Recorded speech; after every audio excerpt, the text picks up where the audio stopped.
Okay, Bismillahirrahmanirrahim. Thank you to Dr. Shaiful and also to Verendus for attending. So we are from Group D1. My name is Anis Wahida, and I'll be conducting a discussion by our group. As being told by Dr. Shaiful just now, we have a case on taking a verbal consent. So first of all, this is our case, and it has been read by Dr. Shaiful just now. So I hope you guys already know what it is. Um, I would like my group member to introduce themselves first. Can you? Okay, we start with Sister Farha.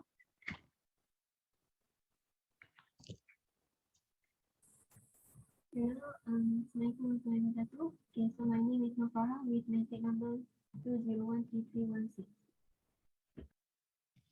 Okay, next Sister Fazana. Assalamualaikum. My name is Nur Farzana Shuhaida with matric number 2012628. Okay, Sister Nazira. Hello, my name is Nur Nazira binti Muhammad Salim with matric number 2013056. Okay, then the only brother of our groups, Brother Said. Assalamualaikum warahmatullahi wabarakatuh. My name is Syed Muhammad Arif bin Syed Muhammad Azizi. Matric number 2012699. Okay, Alhamdulillah. So all our group members are here. Then I will proceed. Just proceed to the task. Okay.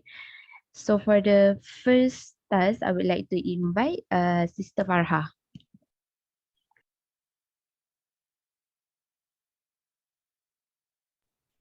Okay, Bismillahirrahmanirrahim. For my task, it is regarding the identify unprofessional behavior in this case study, if any. So, from our case that Doctor just said just now, so if you guys hear it clearly, there is something, I not say wrong, I mean there is something that is not complete that has been done by the HO. So the thing is that if you read this statement, from he explained to the patient that the procedure had to be done following the abnormal investigation result, in which a tube will be inserted into the abdominal cavity and kept for a few days. Okay, so that statement already for the that statement supposed to be explaining the procedure to the patient, but somehow the choices of word and somehow the information may not have fully understood by the patient. So because of that, the patient appeared a bit scared and reluctant since this was the first time peritoneal dialysis was to be done on him. So so because of our patient is, I mean, because this is the first time peritoneal dialysis is being done on him, so he need the full information and also he need time to also think what is going to happen to him and so on. So because of that, it made him to misunderstood and become so scared. So I think that is the part that unprofessionalism that happened in our case.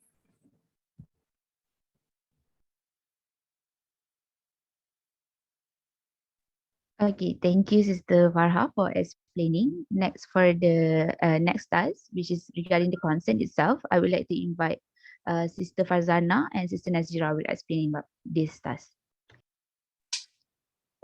Okay, for first, why is consent is important? Consent is the voluntary agreement by a person to the proposal of another. So it is really important because it can result in disciplinary inquiry if we fail to do so. Why is it important? Because it is to inform the nature of the procedure, surgery, and examination to the patient. It is also to warn the patient on material risk, so the patient know all the risk and cost involved, also the complication that they can get after the treatment. Patient and guardian also can understand all the aspect of the treatment that will be given, and this consent will create a bond of trust between the doctor and patient. Next to Sister Fazana.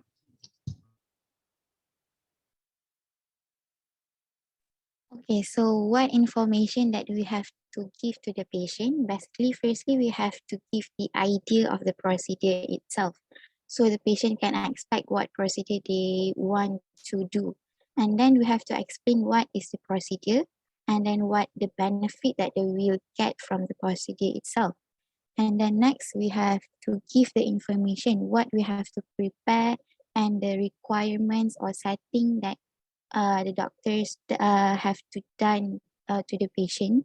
And then we have to explain the procedure steps using the layman term or words or sentence that can be easily understood by the patient.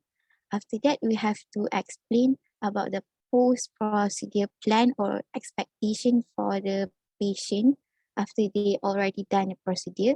And then lastly, we have to tell them what the side effects that they will get or any precaution that they have to take after the procedure already been done.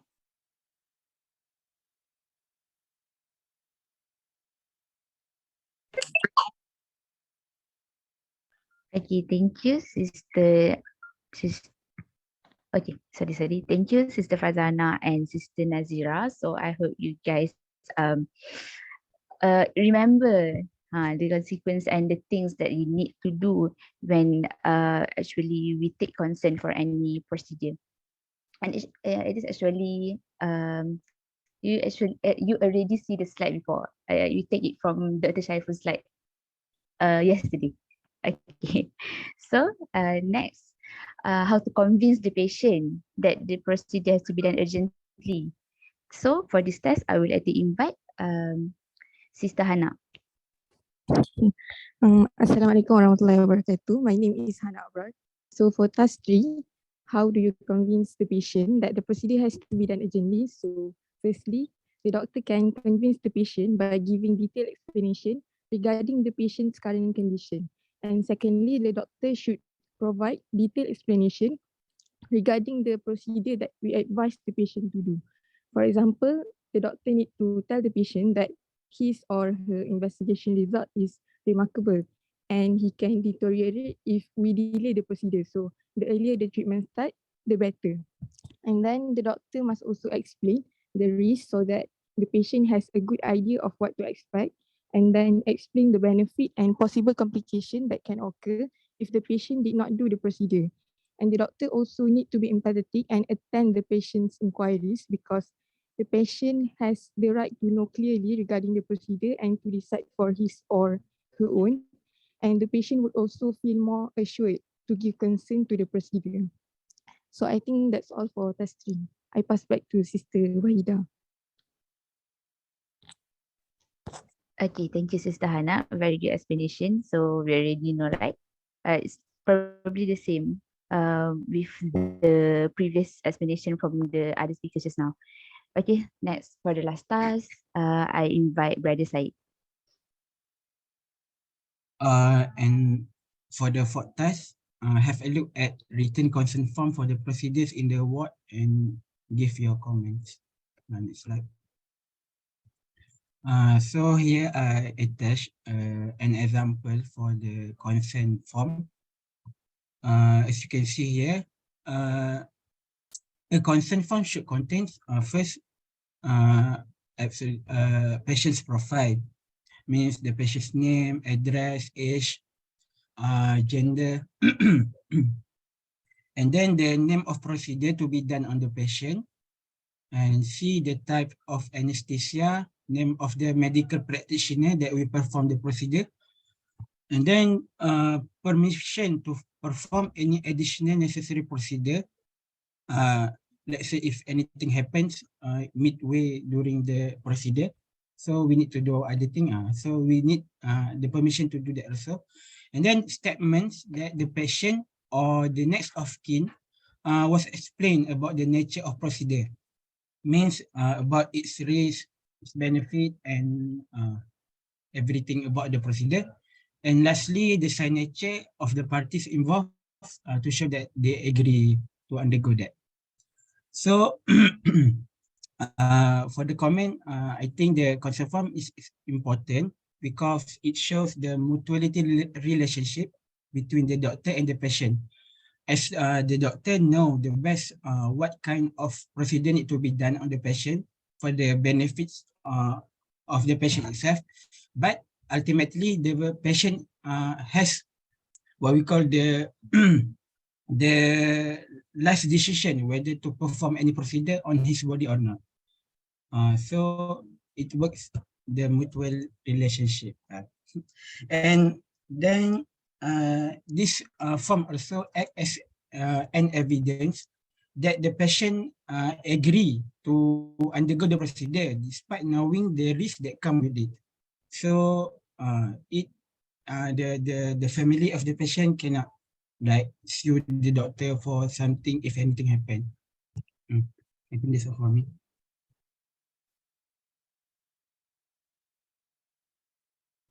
Okay, thank you, Brother Said. And we have done actually with the task. And the last one, the one that left is the role play. Anis. Sorry, Anis. Okay, I have few comments for the presentation, but I will keep the comments to myself first. So you may proceed with the demonstration, the role play. Thank you. Okay, thank you, Doctor. So the last one that left is the role play. We will show you how to take a consent from a patient, like so you will understand more instead of just listening to us. Okay, next slide.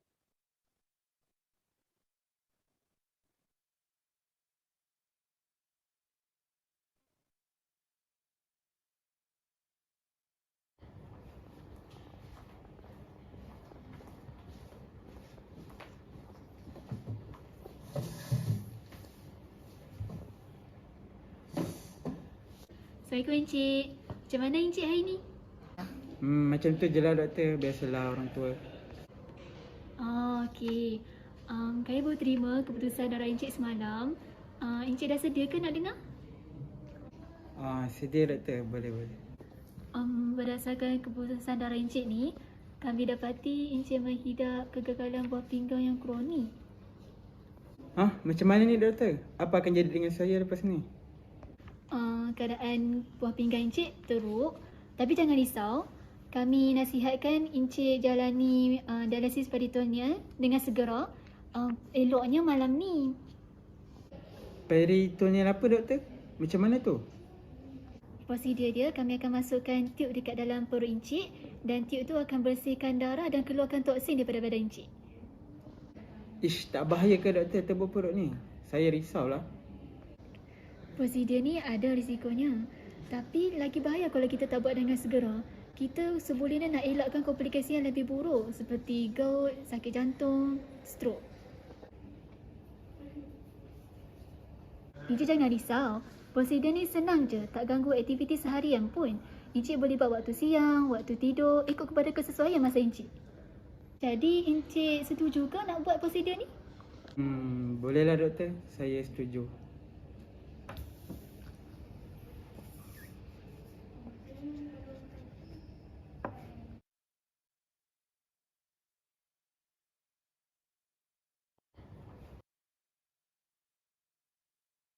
Okay, that is all from our group.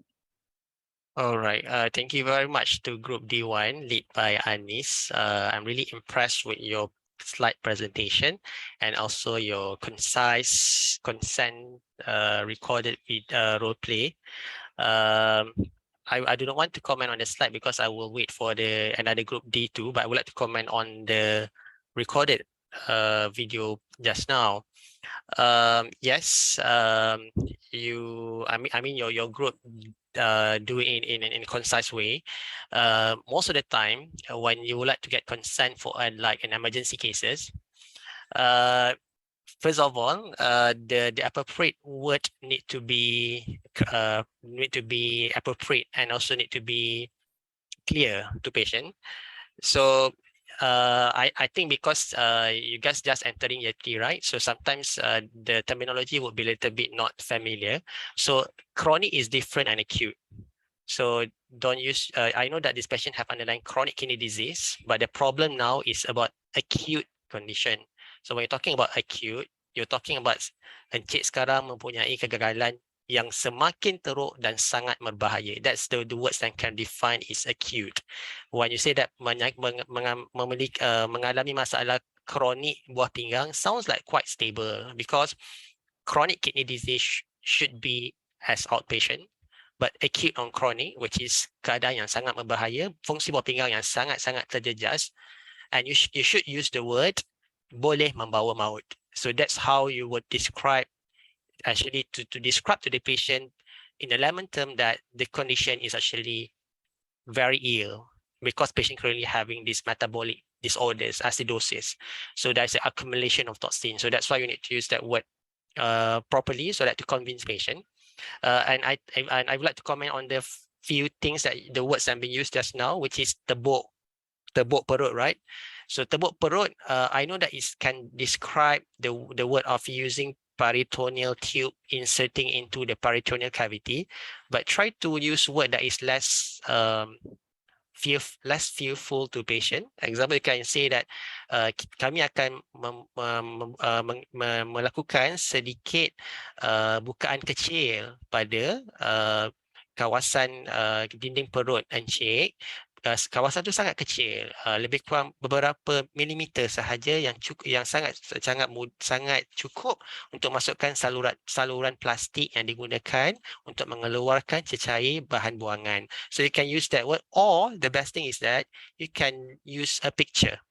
I do tak sempat nak describe picture kan, tapi in real time, if it's available, you can show a picture, you can lukis, boleh show a flow, or also you can use a tab ataupun daripada handphone. Sometimes doktor nak cepat, kita guna handphone, kita tunjuk dekat patient, ini gambaran encik punya perut, so kat mana kami nak masukkan saluran plastik tersebut. So when you use the word plastik, saluran yang kecil, sounds like less harmful to patient, because in reality we are using a plastic tube.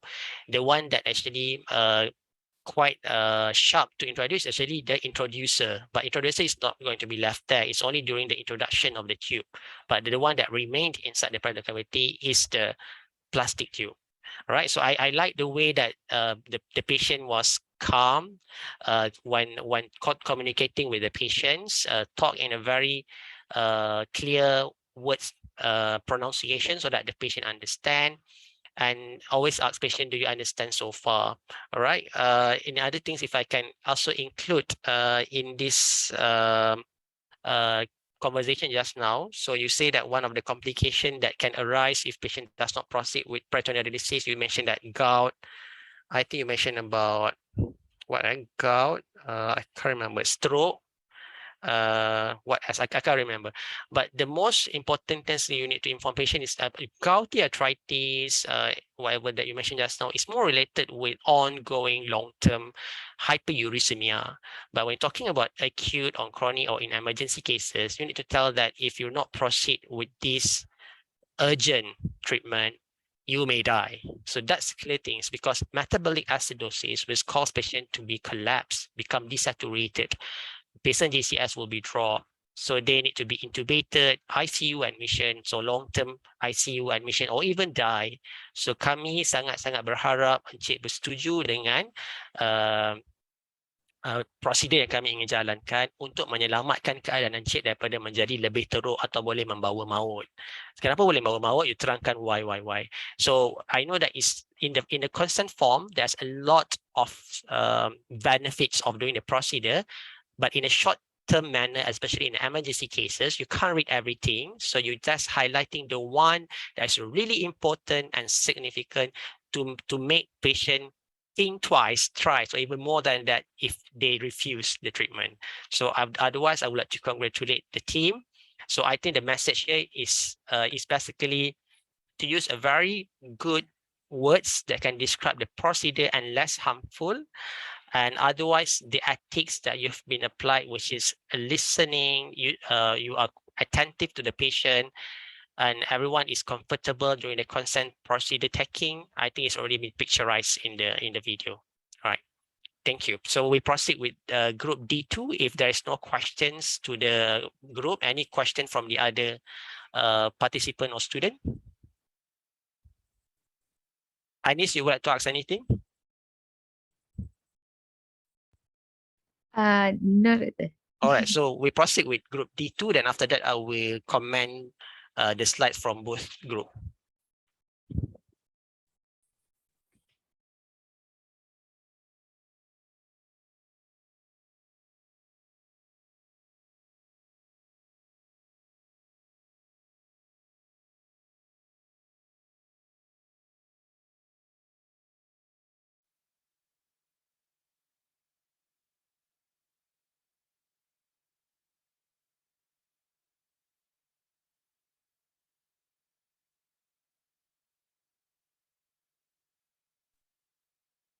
Bismillahirrahmanirrahim. Doktor dengar ke?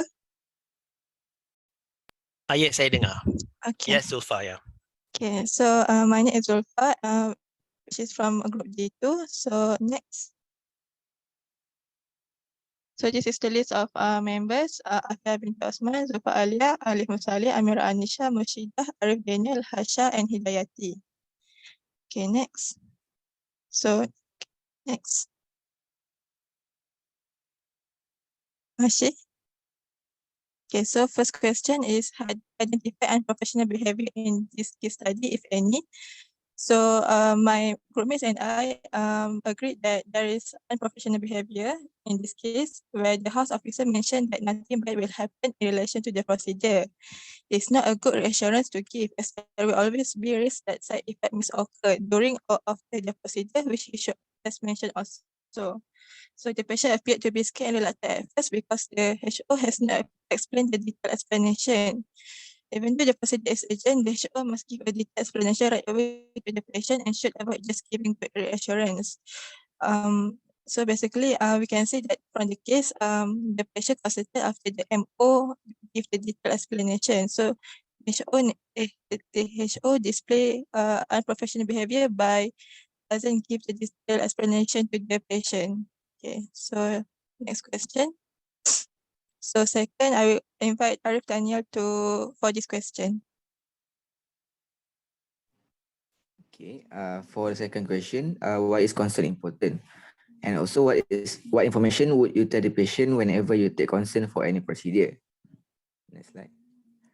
So, consent, what is consent? So, consent is a voluntary acquiescence by a person to the proposal of another. And it also an actual willingness that an act or an infringement of an interest shall occur. Then the importance of consent for the patient is the first one, it is an expression of respect for the patient as a person.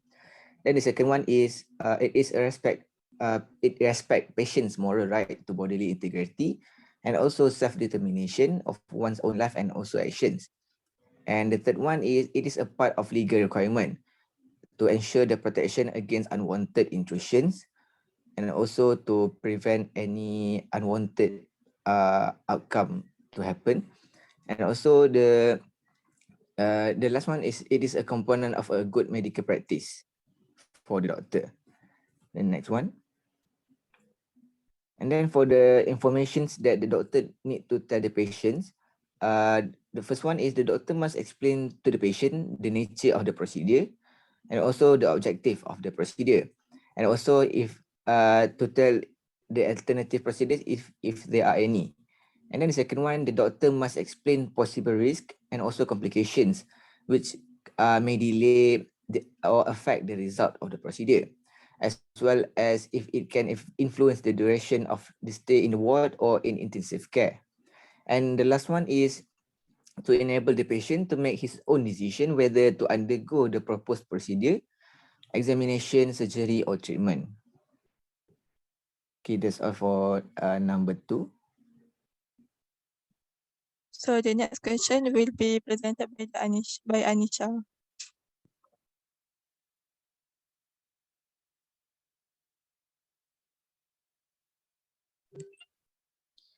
Next, I will continue on how do we convince the patient that the procedure has to be done urgently.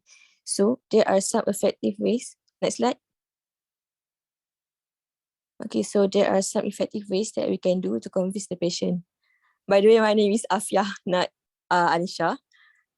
So my first point is we need to give patients time to consider their options instead of we rush the patient to decide on the spot.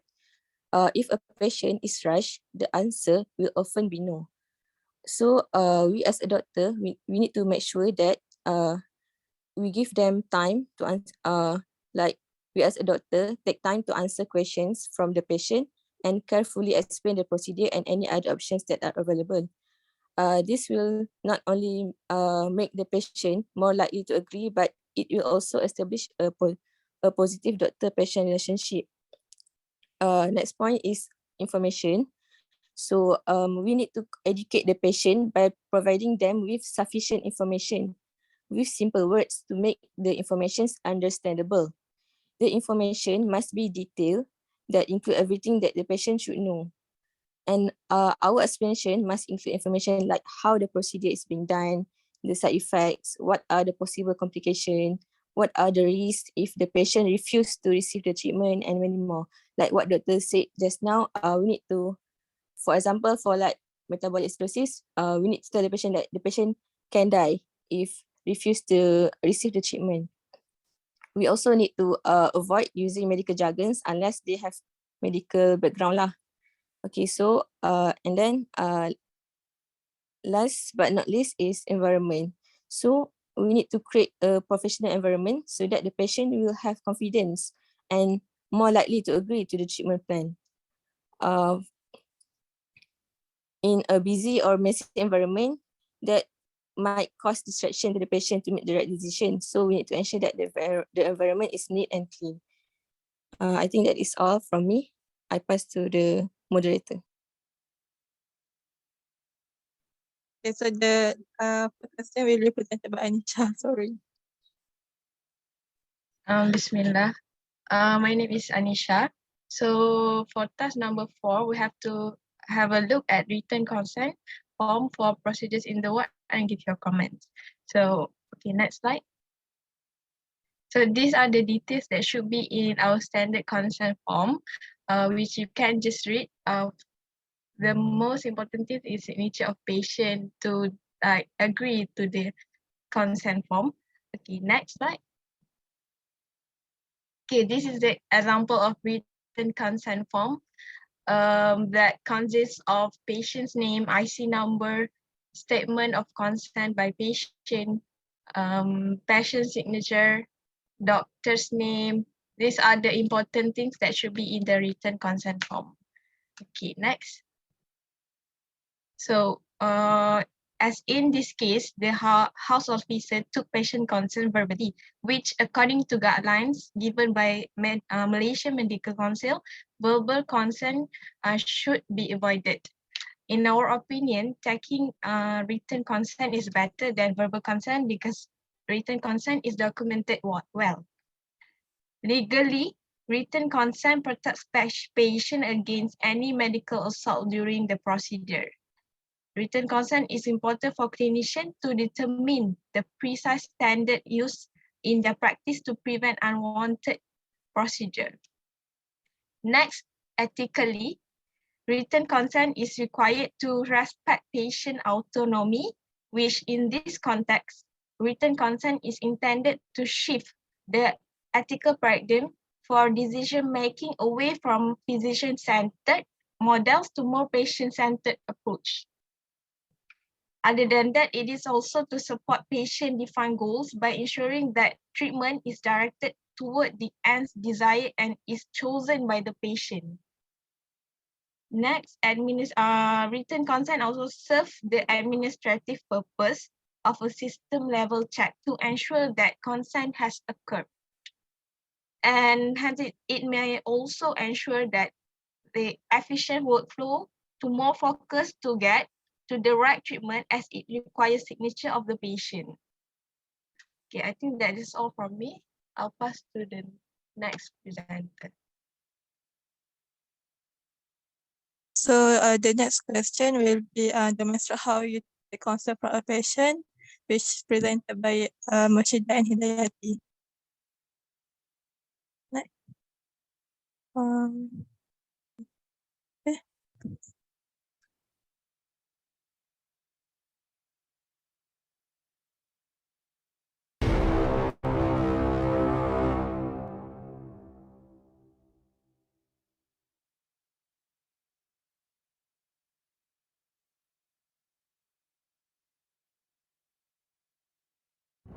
Assalamualaikum Cik Ali, I'm Dr. Mushid.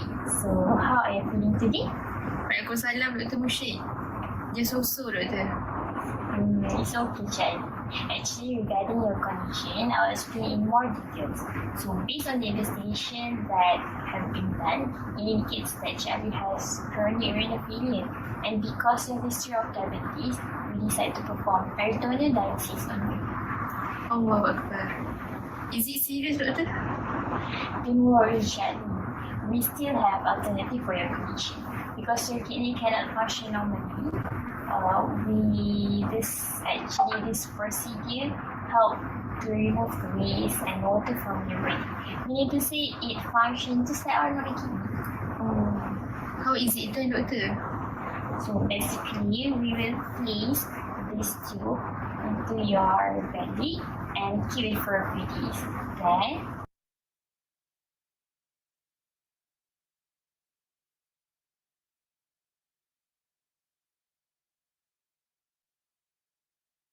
Doctor, is this procedure dangerous? no, it's actually a very safe procedure and usually nothing that will happen. At first, you may feel uncomfortable, but it do help to relieve your condition and also make you feel much better. But doctor, this is my first time. I'm very afraid. What I can see to you as a doctor is that we will do our best to help you. So actually, you don't need to be afraid. Everything will be just fine. Alright, doctor. I put my trust in you and I agree to do this procedure. Inshallah. So you don't need to worry much, okay? Thank you, doctor.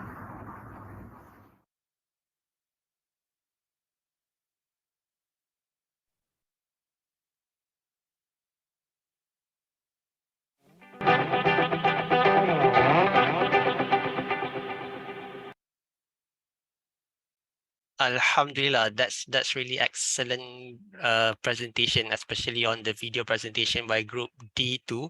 I think you put in extra effort by even preparing the script so that we can understand the scenario, and also I think you properly setting up the situation as if in the ward, and also I think it covers major domains, a lot of domains in giving consent or taking consent from the patient regarding the informed consent. I think that is quite complete because the details of the procedure then we can understand later during the clinical posting. But again, what I would like to emphasize is that it's not chronic. It's acute on chronic, right? So maybe I can just give example. Patient with hypertension is considered chronic, but hypertension crisis is acute. So patient with chronic kidney disease, as per stage 1, 2, 3, 4, or even 5, they are at home. But the moments that they become acute on chronic, then that would require admission. So it's acute on chronic. So meaning that the condition is suddenly worse, is causing this condition to be suddenly deteriorating. So that's the definition of acute. So yes, otherwise the rest, I think I totally agree and impressed with the situation, as the doctor also using a picture as a tool, a picture through a tab as a tool, possible a video as a tool to convince patient what actually happened, so that even though the words sometimes difficult to be explained, but the picture can speak 1,000 words, right? So that's why important as well to use our current technology to be included in the consent. Maybe I can start back with your first slide, Zulfa, so that I can just discuss one by one a bit, just my comment few.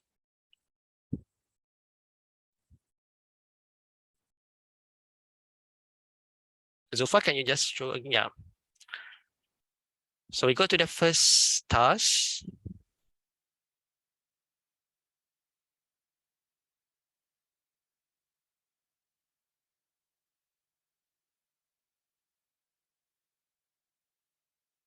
All right. Okay. Your answer.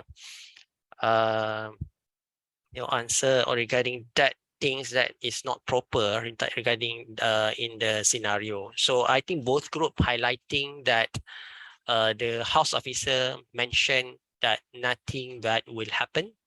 So this is totally not right, because I mentioned yesterday, we can't control what would happen in future, but we can respond to that stimulus or event and become an outcome of life. So you can't say, you can't sure, because we don't have 100% knowledge of what will happen. So you can't say that nothing bad will happen. No, because you should include in the consent like what would be the possible common side effects or things that can occur in this procedure.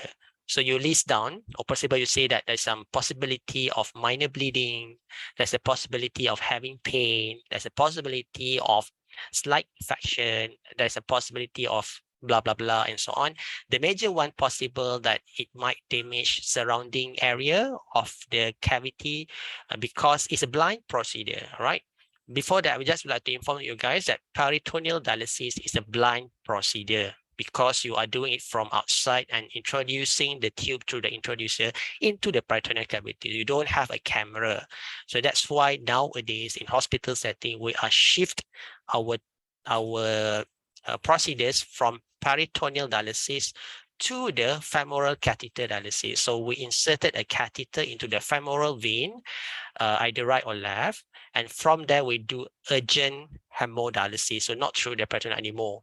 So I'm thinking that when you are doing housemanship later on, possible that you might not see this procedure to be common, because first of all, it's quite blunt procedure and it's not that so much safe. A lot of complication can occur. That's why in our healthcare system nowadays, we are shifting towards urgent hemodialysis through femoral catheter rather than peritoneal dialysis. And furthermore, the efficacy is much more better in hemodialysis through femoral catheter compared to the fluid transition or transmission through the peritoneal cavity through osmotic. Okay, so it's a blunt procedure. So therefore, there will be some side effects or complications that would arise. Okay, my question back to both groups is that yes, you need to say that complication or that possible side effect would occur, but this actually will cause patient to be more shakeable or feel that not safe to proceed with the procedure. How to overcome that when you tell that there are possibility of some minor or major complication that could occur? How would you actually concomitantly increase their confidence to proceed with the procedure, even though you already say those lists of side effects? Possible, Zulfa, what you would like to say?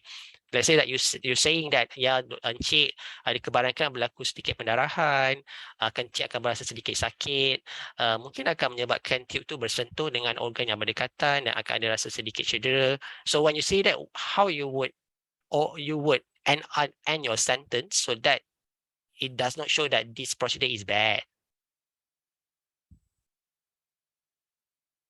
Maksudnya how do I bagi tahu the side effects? Okay, lepas dah bagi side effect tu apa yang kena bagi tahu lagi?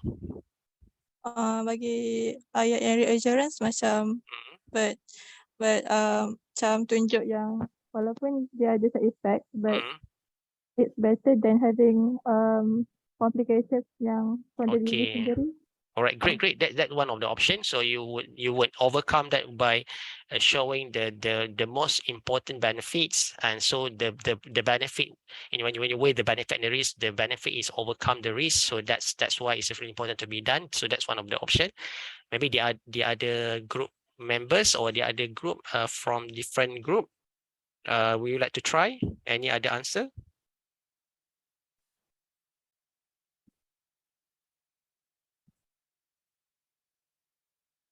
Maybe Syed Arif? Oh yes, you can continue. Siapa dia tak sabar, saya tak perasan. Siapa? Continue. Bagi saya Arif je lah. Okay, tak apa siapa? Anis, yes, Anis. Okay. Is it okay Dr. kalau kita beritahu the side effect, then kita beritahu that but the side effect will bukan lama, then dia akan recover. All right, that's one of the options. So you say that it's not long lasting and usually some of it can be recovered. All right, great. Any other option? Syed Arif. Good. Zulfa, Anis, Syed Arif.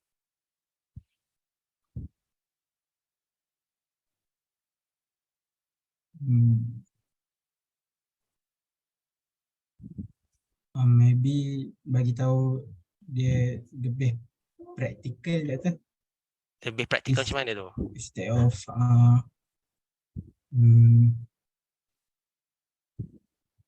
macam easy to be done.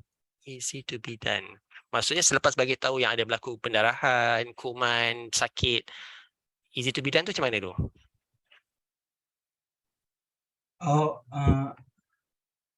Macam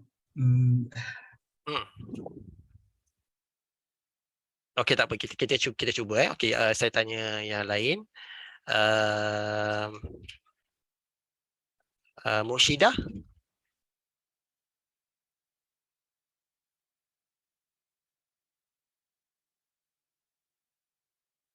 Moshida?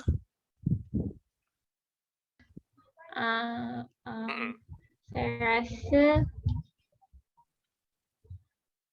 selain daripada antara jawapan tadi, kita boleh juga beritahu yang kita meaning doctor, we always be there for the patient. Okay. All right. So that's So also one if of the anything options. that help. Yeah, great. Okay, meanings that whenever that you give something negative information, you overcome that with positive information. So, like example that you would say that kebarangkailan akan berlaku pendarahan, tetapi pendarahan itu kalau berlaku sangat-sangat jarang. Dan kalau berlaku, kita akan terus melakukan penambahbaikan ataupun akan terus menyegera memberhentikan pendarahan tersebut. So you can say that because definitely if there is a bleeding, you would suture the area of bleeding, and you would adapt with gauze and also swab and so on. So you would say that you would definitely control the bleeding. If patient having pain, you would say that sakit ni adalah sedikit individu, ada orang berasa sakit, ada orang tidak berasa sakit, tapi boleh berlaku. Oleh itu kami akan memberi ubat bius ataupun bius setempat, dan juga encik akan diberikan ubat tahan sakit secara berkala, regular pain control. So you will say you overcome with that. So kalau dikata ada kebarangkailan untuk berlakunya kekotoran ataupun infection, you will say that most of the time tidak berlaku, jarang-jarang berlaku. You can say some numbers if you would like. Then you would say that usually kami akan cover juga dengan antibiotik sekiranya encik mengalami demam dan sebagainya. So you say that the possibility, but if it happen, what would you do? So meaning that patient will say reassure lah, macam tadi cakap, you reassure that doctor will be there and so on. And other than that, I think someone mentioned about what the most important now is to save your life, and you say that will be our outweigh the risks of the things that you've mentioned. Someone mentioned about the other way to tell the patients regarding what would be next to be mentioned after the side effect. I hope the message is clear. So we go to the next slide. Okay, I think this is clear by both group. I'm not going to repeat anymore the subsequent question.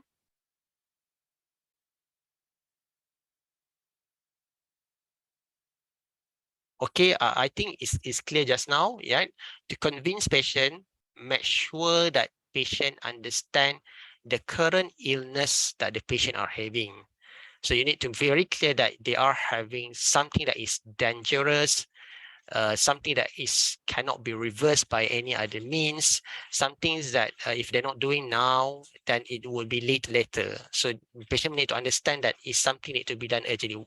So I think some of the group mentioned that, how are you today? So do you understand so far what already happened to you? So you explain again a bit what is the stage of the illness currently, so that patient understand that this is not just a simple disease, it's something that need to be done now. And you tell about the possibility of the complications that would occur. Definitely metabolic acidosis, if not be reversed, will cause the patient to have death or even brain death, and after that will cause handicap, right? So that would actually reducing the permanent quality of life of the patient unable to go to work and so on. So these are the things that you can put into it. So I think it's been covered. Next slide. Okay, I think both group have highlighting the content of the consent, but I would like to make sure that you guys understand that consent, when you perform, you would tell verbally, but definitely there is a form. There is a form. So verbally plus written. So it need to be written in terms of signature, and you would actually attach the copy of this consent form inside the patient's petty cat, right? As evidence. And one more thing is that in terms of verbal, any doctors can tell, either house officer or medical officer, and most of the time house officer will begin the consent information and need to be completed by medical officer, registered MO, to tell anything that is adequate. And the written consent only can be signed by the doctor, registered medical officer. So house officer, you can give a consent, but to sign on the paper require registered medical officer or the officer that supervise you to do that procedure. So it should be clear. So when you become a housemanship later on, you must know that the things that in your capabilities and what your limitations. So sometimes your officer would ask you to give the consent, but it's good that the officer is there, and after that it should be signed by the officer, not by the house officer, right? Because it's a procedure that's required something to be legal, and it should be a registered medical officer. House officer is considered under training. You are working, you are licensed, but you are under training and under supervision. Another scenario is that let's say that the patient unable to give consent, because when you're talking about consent in this scenario just now, it's about the patient that is able to understand the information that you give. But however, how's about patient that is incapable? Example, like patient already intubated, patient already have delirium because of toxicity, they can't think, the DCS possible less than 15, it's become 14, 13, and so on. So how we need to do that, meaning that you need to ask to the family members, any spokesperson or any person whereby the patient is trust, or anything that have been decided by the family that if anything happened to that person, the patient trusts this person to decide. Or if any such thing as advanced medical directive already been discussed in the previous back ticket or in the previous discussion documented in the case note, that if anything happened, I would be like this. Katalah ada pesakit ni, dia dah bagi tahu doktor dah, if anything happen, I would like to be like this. So that would be something that need to be undertaking of. But in a life-threatening condition, usually we get the consent from the most closest kin to the patient. Example like spouse, children, son, daughter, and so on. And usually we are taking consent for the best interest of the patient. So even though pesakit, anak-anak cakap lah, mak saya kalau masuk, dia cakap dia tak nak buat apa-apa doktor. But you know already that is endangering the life of the patient. So you would actually saying further more information to the anak that sebenarnya saya tahu kebanyakan ibu ayah yang dah lama tak pergi hospital akan rasa takut, masuk hospital akan rasa ni. Dan kami nak bagi tahu yang perubatan sekarang dah adalah moden, dan apa yang kami lakukan adalah yang terbaik. So you try to change that misconception, and hopefully the children agree, because now the patient is already incapable to give consent because of intubating and so on. So the responsibility falls into the anak-anak ataupun the closest kin. Okay, I think that's my comment for both groups. Both groups did an excellent job, but congratulations. So any questions before we proceed to the other task by the other group?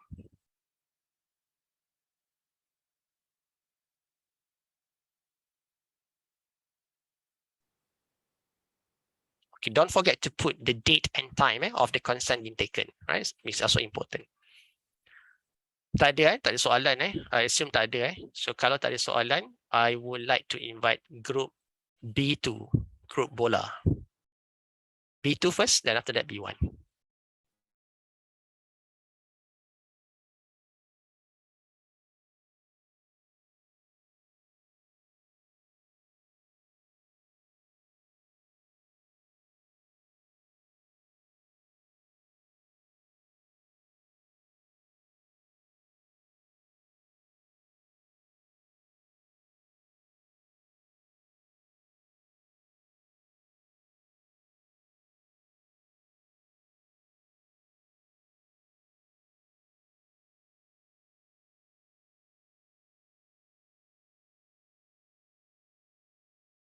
So maybe I can just read the questions for group B2 and B1.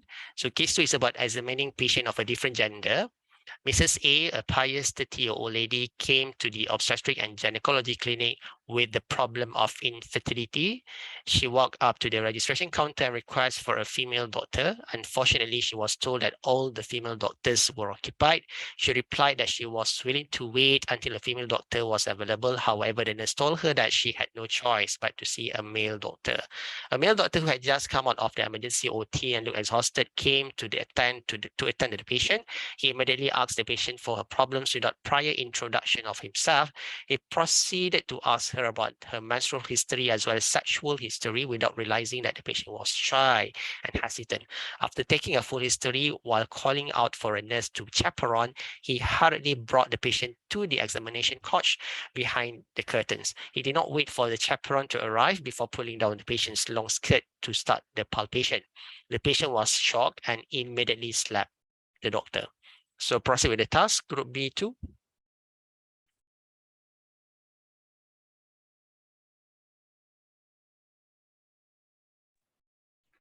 Okay, Bismillahirrahmanirrahim. Assalamualaikum warahmatullahi wabarakatuh. Can you hear me clearly? Yes, we can hear you. Okay, thank you, Doctor. So, Assalamualaikum and good morning. My name is Aida and I'm from group B2. So I will start the presentation on the case read by Doctor. So can we move to the next slide? Task 1. Okay, so the first task is identify the unprofessional behavior shown in the case study. So based on the case read just now, the first unprofessional behavior that we can say is poor communication skill. Why? Because we can see that the doctor did not introduce himself before consulting the patient. Although the doctor is in a hurry and the doctor is very tired, it's important for the doctor to introduce himself because the patient don't know who is he without him introducing himself first. So the second unprofessional behavior will be poor observation skill. Although the doctor is used to treating the patient, it might be the first time for the patient to go to the hospital or to the clinic. So the patient might feel uncomfortable, might feel scared of the condition. So the doctor must pay attention to the condition of the patient. So in the case, the doctor did not realize that the patient is uncomfortable and he proceeded to take the sensitive information, for example, menstruation history and also sexual history without realizing that the patient is shy. And the third unprofessional behavior will be unethical behavior. It is considered quite unethical because the doctor did not wait for the chaperone to arrive before starting to examine the patient. And also the doctor did the examination in a hurried manner. So I think that is the three unprofessional behavior that we can see from the case. Okay, so move to the next task. So the second task will be discuss what you think as the best approach to handle this situation. Okay. So as a professional ethical doctor, firstly, you need to get to know your patient and the patient need to get to know yourself. So first you need to introduce yourself. Who are you? Then you can say, I am Dr. Nini and I will be examining you today. And you will explain your role in your patient's care.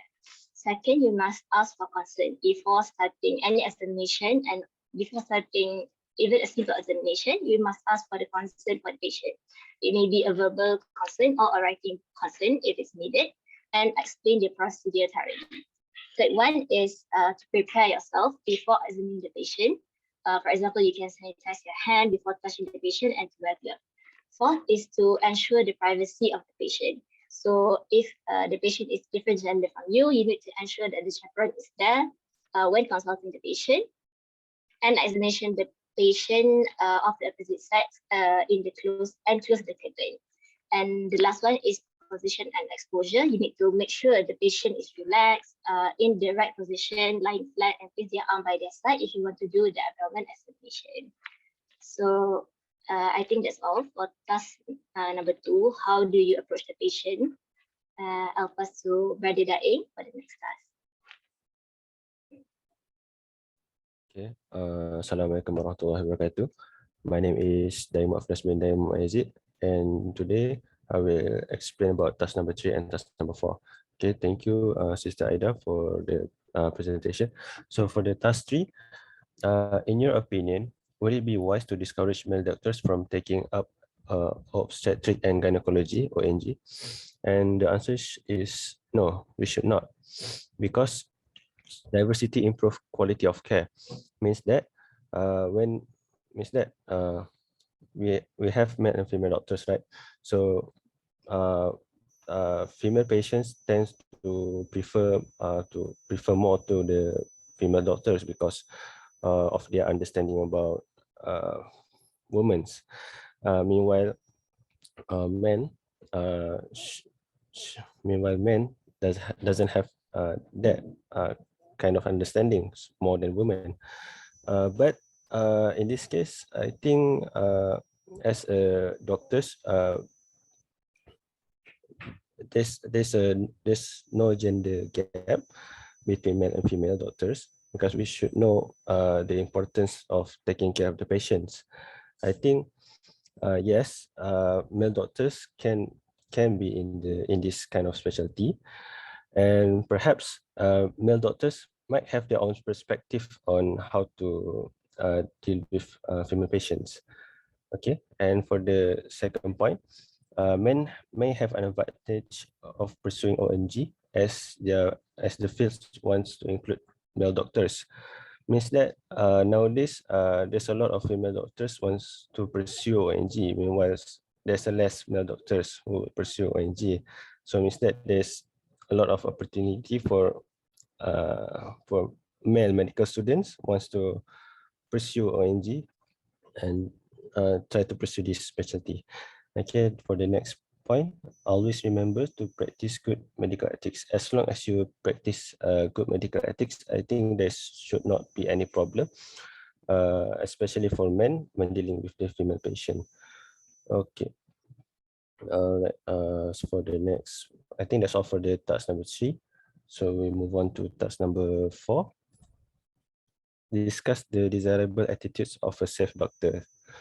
So these are the kind of attitude that should safe doctors have. For example, D for discipline, dedication, and dua. Discipline, I think this is important one, and because in disciplines means that we need to do things that we don't like to do it, right? So but we try to repeat all of those activity over time and try to train ourselves, and eventually at the end of the day this will benefit us. Okay, so that's discipline. And for O, observation and obligation or religious obligation. So for observation, for example, when patients comes in, we need to observe what is actually happened to the patients, whether she is sick, whether I mean the situation that patients have. We know that the patient is sick, so we try to observe what is wrong with them and try to analyze and try to think what is the best question that need to be asked to the patient. So I think that's for observation. Okay, for C, communicate, compassion, committed to lifelong learning. Okay, so C, communicate. I think communicate is the pivotal point, is the vital point, the vital point for doctors to have, because a good communication between doctors and patient will gain a lot of information from the patient. When there's a lot of information from the patient, we can analyze what is actually happened to the patient, and we try to put ourselves in the best route, the best way to seek for the treatment. Okay, on that way, this could save the patient and the doctors as well. So we will be in the safe lane. Okay, for T, teamwork, trustworthy, and taqwa. Yes, teamwork is important because everyone have their own role. Okay, for example, like physicians for clerking the patient, or for lab assistants to do lab investigations. So teamwork is very important. Okay, for O, of a Muslim doctor. I think this already presented by Doctor yesterday, right? The oath of the Muslim doctor. There's a lot. For example, like to do my utmost to alleviate pain and misery and to comfort and counsel human beings in sickness and anxiety. I think this line is one of the oath lah from it's one of the oath lah to have to become a Muslim doctor. I think, and then for art, remembrance of Allah, reflection and contemplation, fikir and zikir. So remembrance of Allah, I think this point is that we need to muhasabah diri and try to remember that Allah is the one who determine everything, and we human have our own limitation. Okay, so I think this all of these attributes, all these characteristics is suits to be a safe doctor. DOCTOR. Okay. Okay, for the next one, okay, task number 5. Demonstrate what you think would be the best approach to deal with this situation. Okay. So this is the video.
Sepatutnya ada voice ke, Daing?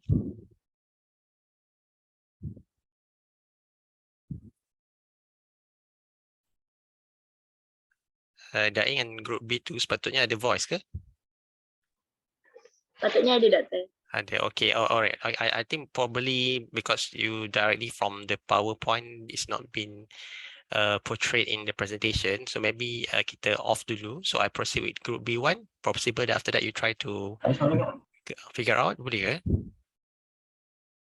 Mungkin boleh direct from any other things, like mungkin from you punya drive ke apa ke? Boleh kita stop, kita pergi kat group B1, boleh ke? Okay, Doktor. Alright, okay, thank you. Right, that was excellent presentation. I will give comment after group B1. Group B1, we proceed with your slide presentation first.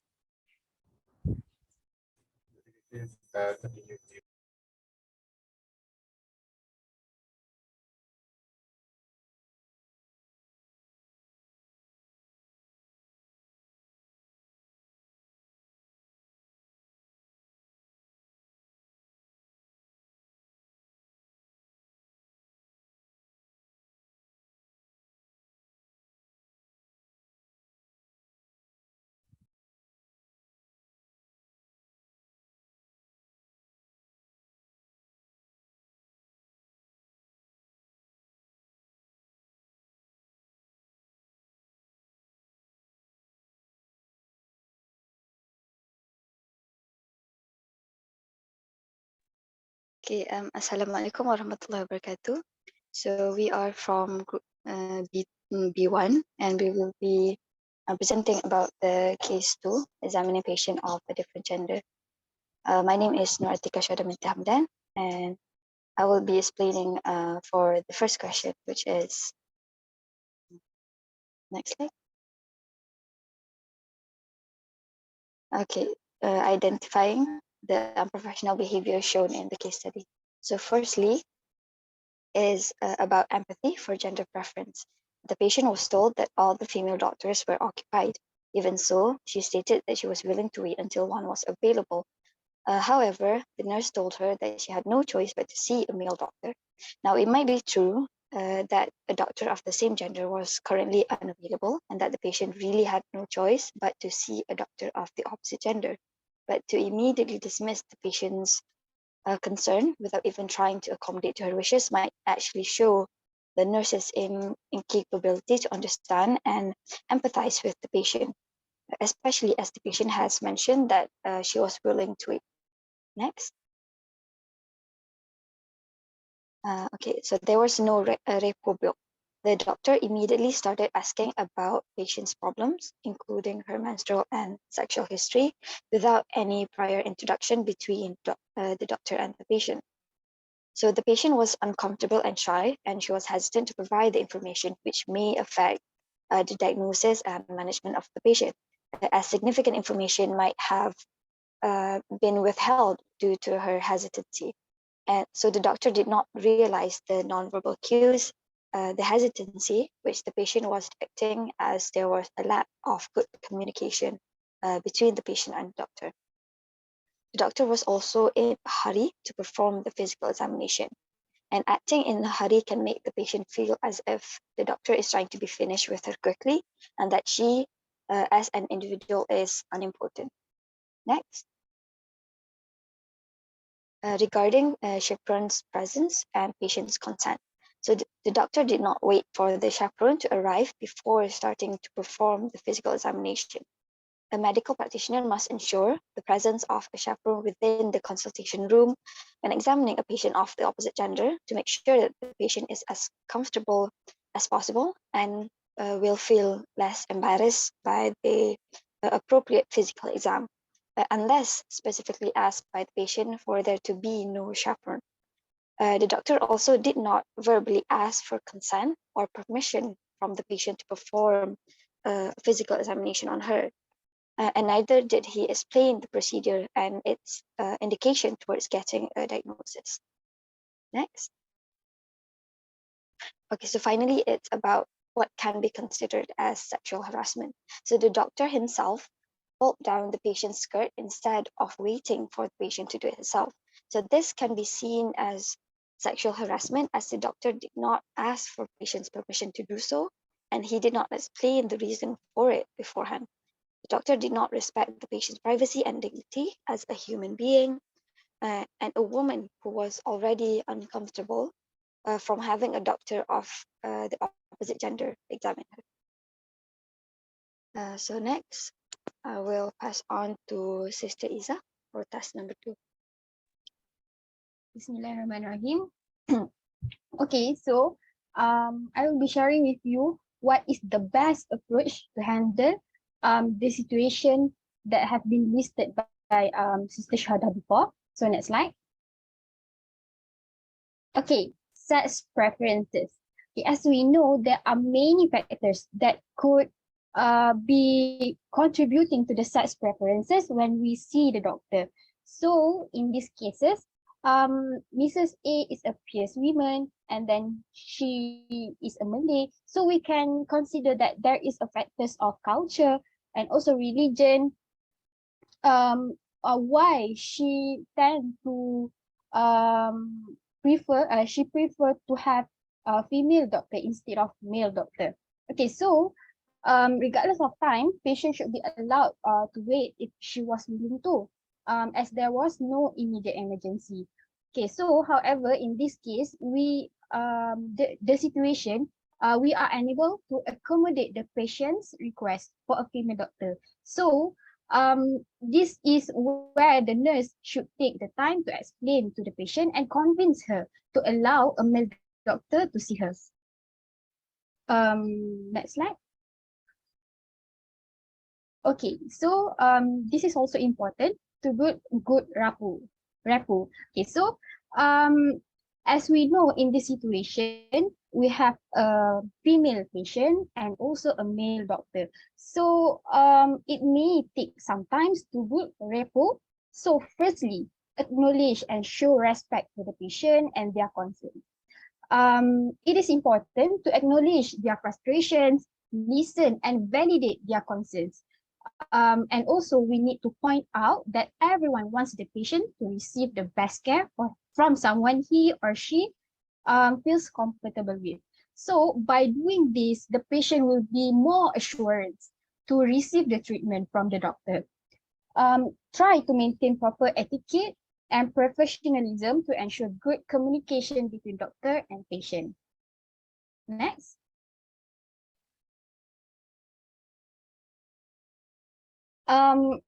And then we have intimate examination and chaperone. Okay, so in this patient, in this case, we have a patient that come to the clinic with the infertility case. So we know that we as the doctor, we need to do some intimate examination. So there are few steps before doing this intimate examination. So firstly, I explain. So what are the explanation that should be in your conversation? Firstly, explain to the patient why an examination is necessary, give the patient an opportunity to ask questions, and then explain. Okay, so about the give the patient an opportunity to ask questions, it is like a open-ended question, okay, as we learn in this week. Okay, and then we have to explain what the examination will involve in a way that patient can understand so that the patient has a clear idea of what to expect, including any pain or discomfort. And then get the patient's permission before the examination and record that the patient has given it, as had been explained by I think group D1 and D2 about the consent form.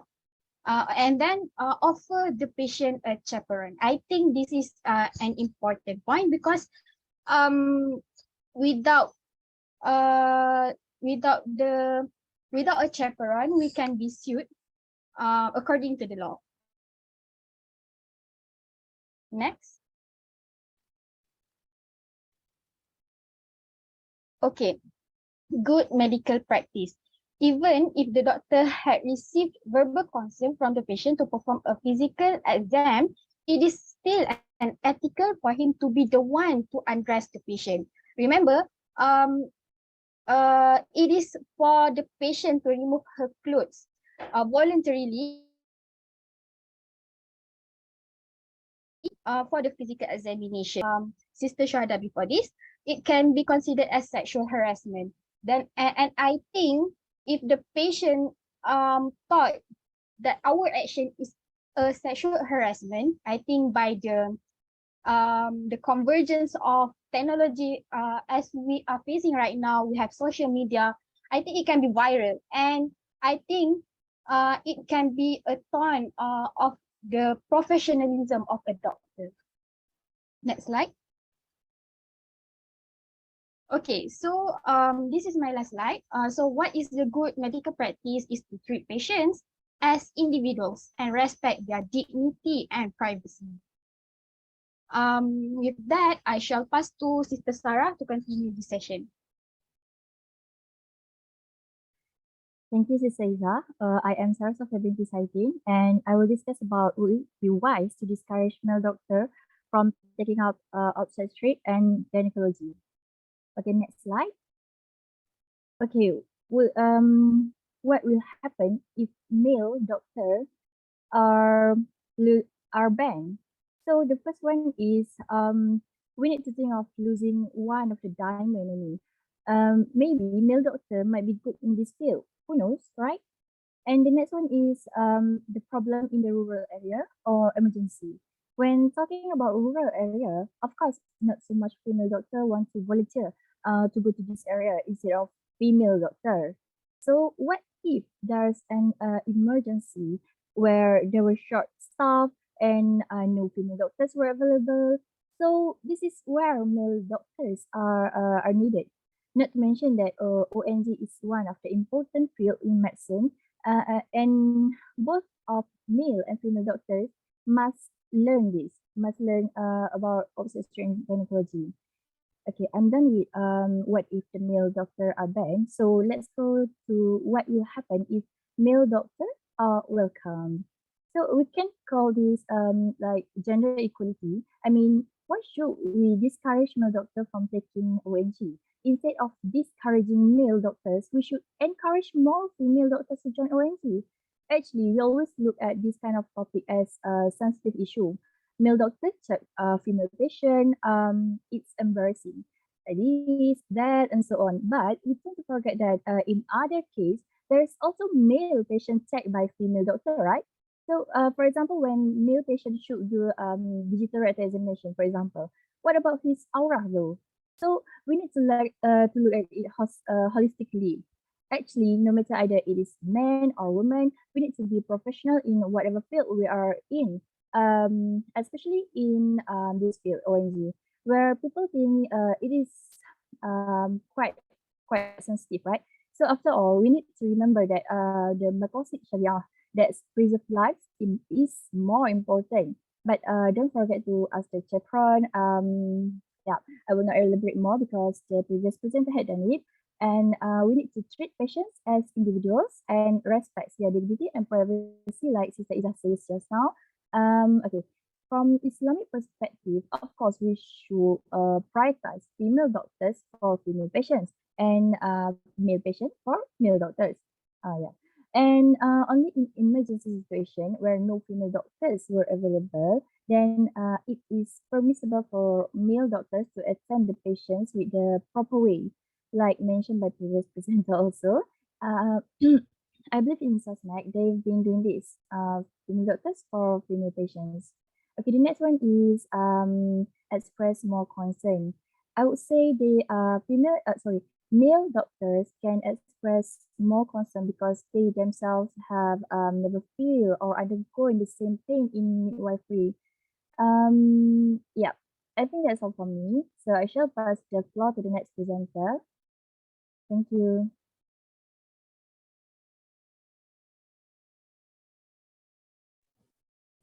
Okay, Bismillahirrahmanirrahim. My name is Warmai Sarah binti Wan Abdul Halim, and I will talk about the desirable attitudes of a safe doctor. Okay, next slide. Okay, actually I was about to use the acronym doctor by Prof. Dr. Arif Osman, but I assume the other group would use the same acronym. And my assumption is true. So alhamdulillah, thank God I used another point. Okay, so we go to the first one, which is empathy. Okay, empathy is when we try to put ourselves in the patient's shoes, meaning that we can actually feel what the patient is feeling by putting ourselves in the patient's situation. And also we try to think from that patient's POV point of view. So in other words, empathy is an emotional identification of both heart and mind. And how can we show empathy to the patient? Actually, empathy is a type of non-verbal behavior, and it is manifested by eye contact, smiling, our position when we sit across the patient, like do we cross our arms or legs, and many more. And empathic non-verbal behavior is also perceived as both warmer and more competent. That's why empathy is one of the attitude that we have to be a safe doctor. The next one is respect. So if we can relate it with our case, where the doctor just pull down the patient's skirt suddenly without the patient's consent, and it shows that the doctor have a lack of showing respect to the patient. And actually, talking about respect, a study by researchers at Johns Hopkins University said that patients are generally aware of how much their physician respects them. And this is because the physicians who have respect for particular patients usually will provide more information and have a more positive effect with the patient. So why respect is important?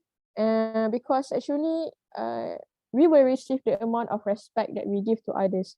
Meaning that if we did not respect the patient, how would the patient want to respect us? And we need the respect for us to build trust and rapport with the patient. Sorry. Okay. I proceed. Okay. The next point is honesty. So I'm sure many of us here have heard the word honesty is the best policy, right? And actually, it is true. Honesty is the best policy when communicating with patients, especially if we convey it with genuine care and concern. And Actually, a study shows that a communication with gravely ill patients, actually the patient prefer honest and accurate information, and we must deliver it with empathy and understanding, even when the prognosis are not a good news lah. And why the honesty is important, because we want to build trust and rapport with the patient, and sometimes the honesty is reflected in the level of confidence that the doctor shows when the doctor is delivering the news or when the doctor is giving the treatment. The honesty is reflected there. So that's why honesty is also important. The next one is competent. I'm sure all of you know that competency is very important to become a safe doctor. Okay, so for competence, actually competency has a subjective meaning, but what I want to highlight here is it is when we have the ability to make difficult diagnosis and also emotional intelligence, such as the ability to collaborate and effectively lead the teams. So why competency is important? Because we need to be competent to give the best care and treatment, and the patient expect us to give the best care, and the patient expect us to give the best treatment. Just imagine the situation when we know most of the people in the world doesn't like to go to the hospital or even to meet a doctor. And just imagine a patient, especially an elderly, had to gather all the courage, all the energy that has left with him or her to go to meet a doctor to finally meet an incompetent doctor. So actually, it's disappointing and sad. That's why it's very important for a doctor to become competent. And the last one is courage. Okay. So for courage, I like to copy a quote from Nelson Mandela. He said, "I learned that courage was not the absence of fear, but the triumph over it." So actually, why courage is needed? Because there are many situations that the doctors have to have the courage to face the situation. For example, in delivering care to an infectious patient, meeting an angry patient or family member, addressing an incompetent colleague, disclosing a medical error, and many more lah. So if the doctor doesn't have the courage, how can the doctor give the best care and treatment? How can the doctor prevent himself from doing the same medical error or the same mistake? And how can the patients or any other patients believe the doctor? So that's why I think that's all for the example of attitudes that we need to become a safe doctor. Actually, there are many other attitudes, but this 5 is the one that I want to highlight. Okay, I think it's time for us to show the video for this.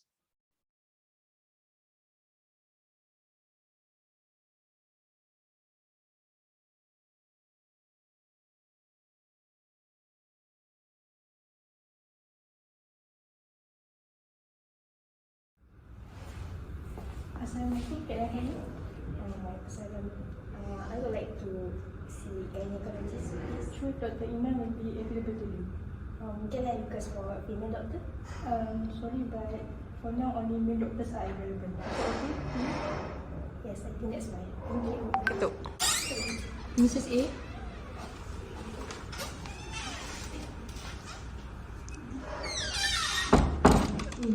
Okay, Assalamualaikum. I am Dr. Imran. And can I confirm your name and age? Your name is Mrs. A and you are 30 years old. Yes. Okay. So before I start, is it okay if this nurse accompany you throughout this session? Yes. Okay. So what brought you here, Mrs. A?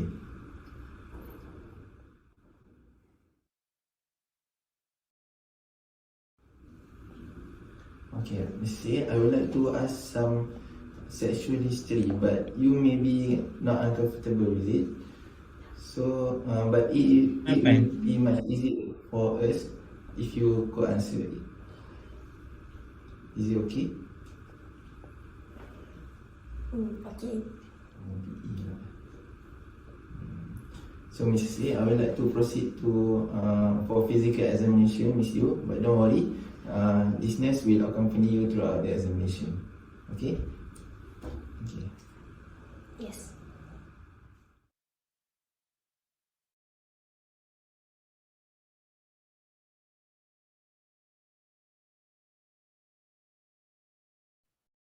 Alhamdulillah, it's fantastic, the best, fantastic and best for the presentation by both group. I would like to comment on the video first.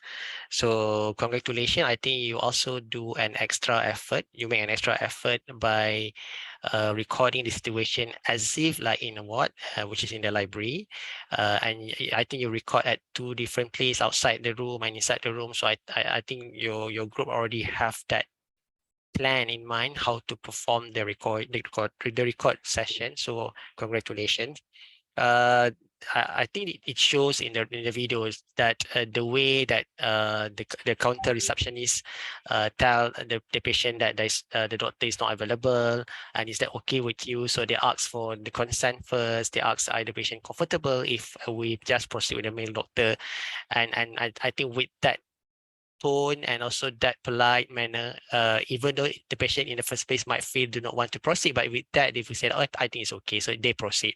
And then inside in the consultation room, what important is that the doctor highlight that there is some sensitive issue need to be discussed.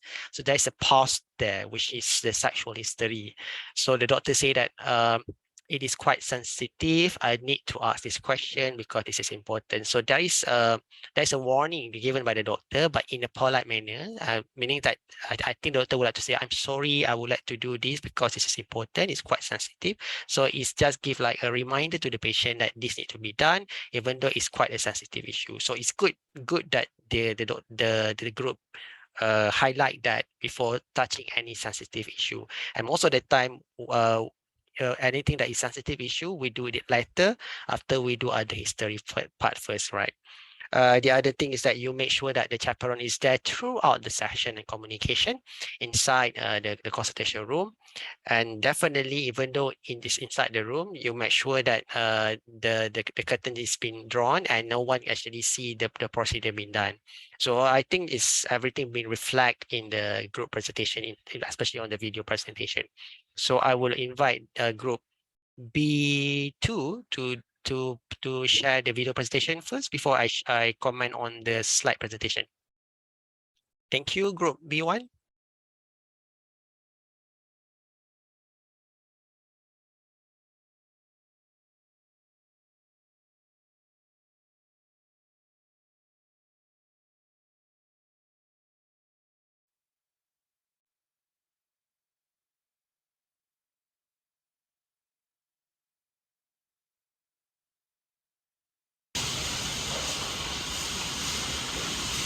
Assalamualaikum. Can I request for an appointment with the doctor, please? Yes, sure. Doctor, can I have your name first? Azharina. Azharina. So, what is the problem? Actually, I've been married for so many years, but I still don't have a children. So, I want to do a medical checkup. And if possible, can I get a female doctor, please? Okay, let me check first.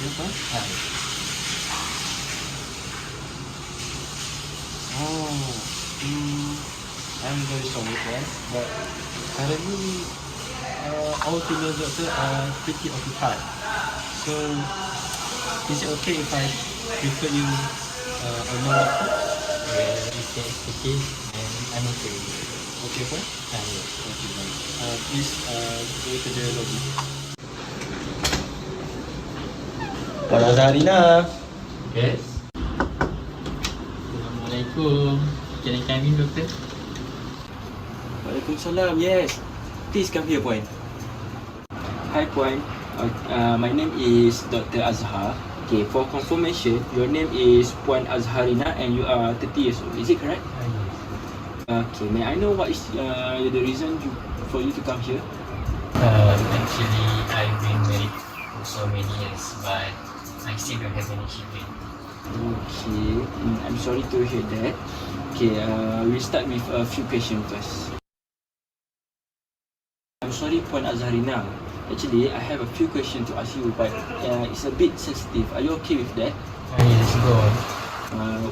May I know when is your last time you have your period? About 2 weeks ago. Okay, 2 weeks ago.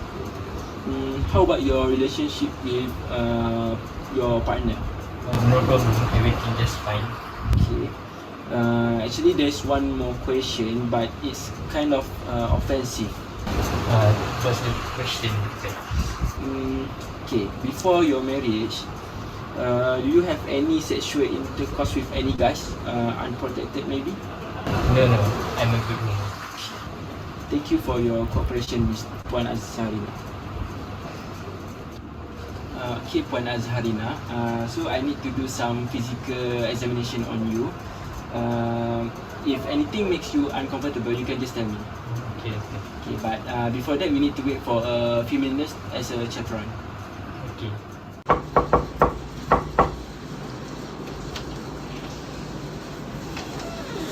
Assalamualaikum, Doctor. Do you want me to be your chaperone?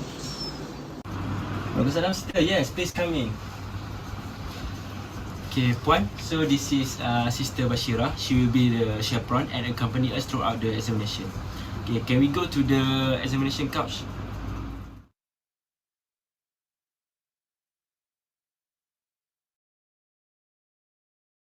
All right, congratulations to this group as well, to Dr. Azhar, patient Azharina, and Sister Bashira. I think your group also do extra effort by recording at different area and also different situation before entering to the consultation room. So we can see the flow from the beginning, that the patient at the registration counter, and then go to the consultation room, and also there is a transition whereby the doctor asking for the chaperone to be included in the consultation room. I think it's quite the same as what been presented by the group group B1 just now. So meaning that you inform them in a polite manner that there is no availability of female doctor currently, and is it okay if we offer you to see a female doctor, to see a male doctor, and after that you ensure that before you asking a sensitive issue or something that is not usually been asked, or something that is important but is sometimes a little bit shy for the patient to answer, you already give a warning or reminder, and you would say that in a polite manner, and use possible that you say, sorry, I need to inform this to ask this to you, then is it okay, then you proceed with the discussion. And then I think if it's something that is sensitive issue, sometimes you give it more time for patient to tell, and maybe you can put that letter in the subsequent letter history. I think in this scenario possible, you already we assume that you already asked the history before you enter into the menstrual and sexual history. And then you make sure that the chaperone is there. Yeah. Sometimes before the examination, possible that the discussion that is quite sensitive, you would like to be with patient first, and during the examination you will invite the chaperone. That's also is one another option, right? Okay, I think what that we might miss, I think it's not related with ethics, but it's proper that one is under the discussion of infertility. So you know that infertility requires teamwork between husband and also wife, between male and female partner. So it's good that you ask that, do you come alone today? You come with your partner? Because most of the time the discussion and investigation for infertility require both parties, male and female partner. So that when you tell it towards the management, you can give it options to be done together with the husband and also the wife. And it's important to say at the beginning that the investigation and history taking whatsoever that you do are basically not to find any faults, but basically to find the solution. And the causes could be many. It could be from the male, female, it could be both, and sometimes there is no causes at all. So so it's good that if you involve the partner and you invite the partner to enter together with the consultation. All right, so otherwise, excellent and fantastic, best job presentation by both group B1 and B2. I just would like to discuss on the slide presentation and the task. So I think for the task number 1, whereby that you would like to identify any unethical or unprofessional behavior shown in the case study. So I think both groups already discussed that detail and well. So the first one is that the preferences by patient. So actually it's a patient right to choose. Even sometimes they have a certain preference of a certain doctor. It also happen in clinic whereby they already see that particular doctor and they feel that they are more comfortable to that. This is not about gender. It could be about gender, but it's one possible that they are more familiar with that doctor. So they will ask at the clinic, is Dr. X or Dr. Y is available? I would like to meet him or her today. So you can request that if that Dr. X or Dr. is available, and if it's quite busy for that doctor, so the doctor will say to the counter that yes, I'm available, but it requires more time. So tell to the patient that he or she need to wait because I have more patients today. So it can be arranged, right? But most of the time in general, it's a common pool for us to call patient by number. So it depends on availability of which doctor will call on that particular cross-sectional time. But the patient actually can request. And furthermore, in primary care, we practice family doctor concept, meaning that if there is no contraindication, if there is no problem, we are actually encouraged to see when you do a follow-up, we see a similar patient, as the same patient, so that we can actually see the progress, and we can actually remember what have been done on previous checkup, and it's more can save more time, right? Because we don't need to ask from the beginning, as we just see the follow-up of the patient. So family doctor concept had been introduced in primary care as well. Okay, another one is about okay, that's the thing, special preferences, chaperone. Yes, sexual harassment. So it's been highlighted by the group B1 that this was considered sexual harassment at working place, right? Involving between the doctor and also the patient. It's important when you examine an opposite gender, you ask the patient to remove their clothes by themselves. And during the process of removing clothes, you are outside that area. Meaning that you already draw the curtain and you wait for patient to be prepared by themselves or by the assistant of the same gender. Once they say that, okay, doctor, I'm ready, or you may ask, are you ready now, madam? Are you ready now? So then after they say that I'm ready, I've already have a blanket whatsoever, then you will enter the area. So allow them. So I have question. Yeah. Can husband accompany his wife during physical? Can husband and family be the chaperone? Or okay, all right, good. Okay, for the first question, husband can actually accompany wife, especially if the issue related with infertility or anything to do with the dynamic of in the family or in the dynamic in the relationship. Or sometimes if even is related with a non-communicable disease, if the husband would like to enter, yes, it is allowed if the patient is actually okay with that. Because sometimes we need to respect autonomy and also confidentiality of patient. Sometimes patient tak nak husband dia tahu pun dia sakit apa. But when you're talking about infertility or you're talking about pregnancy, you're talking about something that is important for the family to taken care of, then you usually patient taklah bawa husband, tapi sometimes they ask, doktor boleh tak husband saya masuk sekali? You allow that because tak ada masalah pun untuk husband datang. I think nowadays we have a husband-friendly hospital whereby that even when the wife entering the labor room, and if the husband already been notified in the previous medical checkup that you are strong enough, you are brave enough to observe the procedure, that you will be allowed to enter the procedure. But it should be documented before the event, not during. Suddenly the husband come and without notify. It should be notified first. So yes, we actually, I think from my family medicine perspective point of view, I would actually empower family to actually observe and co-manage the patient disease. So that's why I think the understanding of the disease should be shared with the family members. For the second question, can husband or family be chaperone? Actually, chaperone should be by a registered medical staff, cannot be by even medical students, and cannot be even by the family members, cannot. It should be by the registered medical staff in that hospital or clinic facility. So it should be clear. So I know that sometimes some doctor would actually take any student nurse, any medical student, I think with the belief and with the common belief that you guys are actually already learned the principles of chaperone and document and also clinical examination. But by rule, it should be a registered medical staff in that facility, not even by the family members. But sometimes, because this one thing, and one is for the chaperone, and another one actually for legal evidence as an observer, as a saksi. So as a saksi, it should be someone from your center, not from your patient. All right. I know that husband will say that, doktor boleh tak saya tengok sekali? Boleh, but you also bring your own chaperone. So together bersama-sama. Yeah. Kat mana saya nak jawab tadi saya? I think I hope I cover some for the unethical behavior. So it should be yes, one more thing. Infertility is not an emergency case. Yeah. So if the doctor is not available and the patient requests to going back first, it's okay. It's not emergency. Sometimes possible dekat reception tak cakap detail tak ada, dan suddenly dia nampak doktor tu dah doktor lelaki, then they would like to go out. Then it's okay. It's okay because it's not emergency.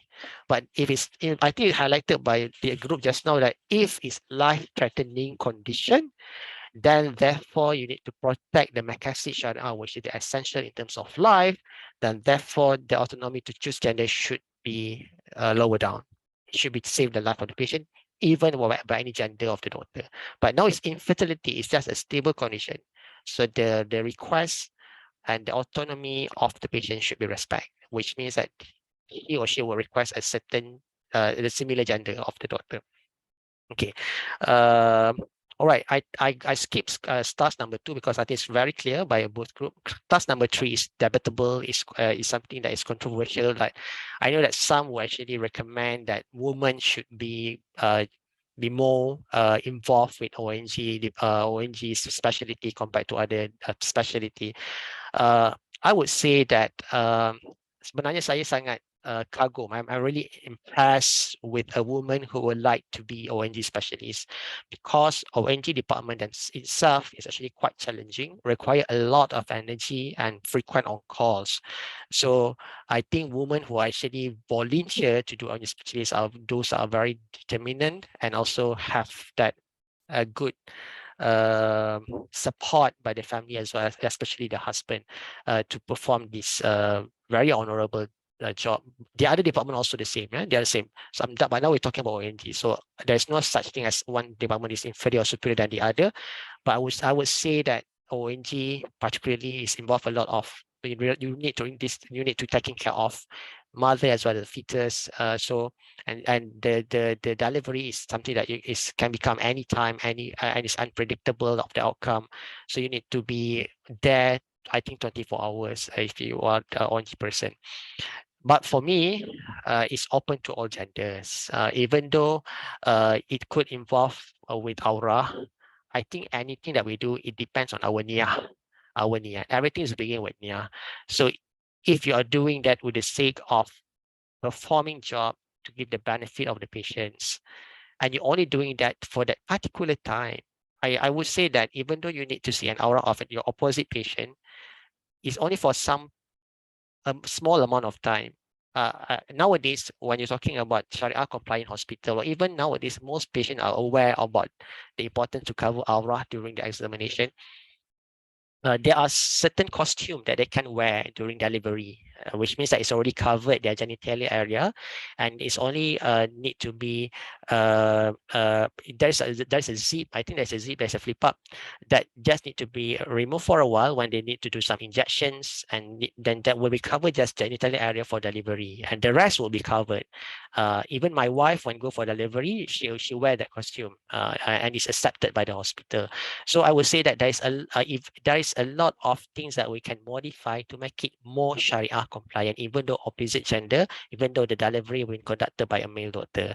And I respect the responsibility of the doctor to taking care of the best interest of the patient, of the woman, or even to my wife. So I think it's an issue of how you modify that and limit the time of seeing the genitalia. That depends on your intention of niyyah of the doctor. So it's open to all. And even though if you are male doctor, you are in ONG department or ONG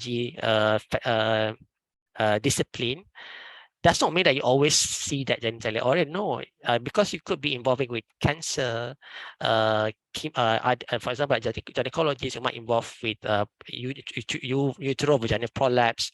So it's a lot of dimensions, a lot of subspecialty in ONG, not only pertaining to examine the genitalia only, right? Sometimes it's other things as well. So the scope is too large.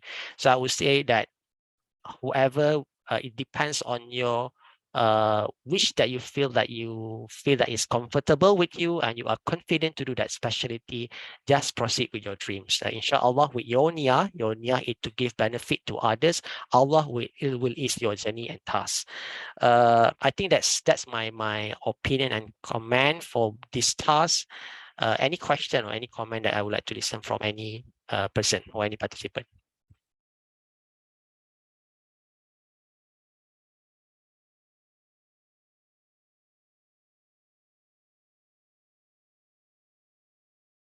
Right.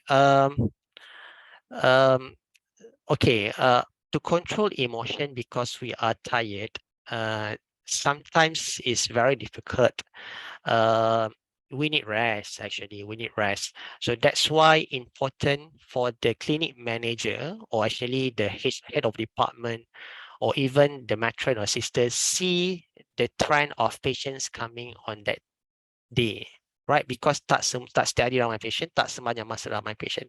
So that's why the resources should be available, that there's a lot of doctors, a lot of consultation rooms, so that the burden of doing the job will be shared equally between the doctors and also the staff. But sometimes it's not happened, right? Second, you make sure that you already take your breakfast, you have an adequate rest before you proceed with the things, and try not to bring any other external matters during work, because sometimes it can actually affect your emotions. So your importantly that you should be happy at the beginning of the day, right? So if you're happy at the beginning of the day, inshallah, even though you are tired, you feel happy and satisfied. Don't forget to bring your mineral water or what kind of water each time that you see patient. Make a habit to drink a water, because when you drink a water, it actually increase your oxygen capability and you feel fresh. And sometimes you may wash your hand, you also wash your face. So that's how you overcome that tiredness. And make sure that you already take your breakfast and do some physical stretching. Each time that after you see a patient. So I know that sometimes in the clinic, you may sit for quite a long time. And sometimes in the ward, when you doing ward routine, you stand for quite a long time. So do some physical stretching and had a habit to see quite far vision. When you're already in a short vision for quite long time, you see patient quite close. Just take a moment, about 20 seconds, see far away, so that it can actually reduce the straining on your eyes as well.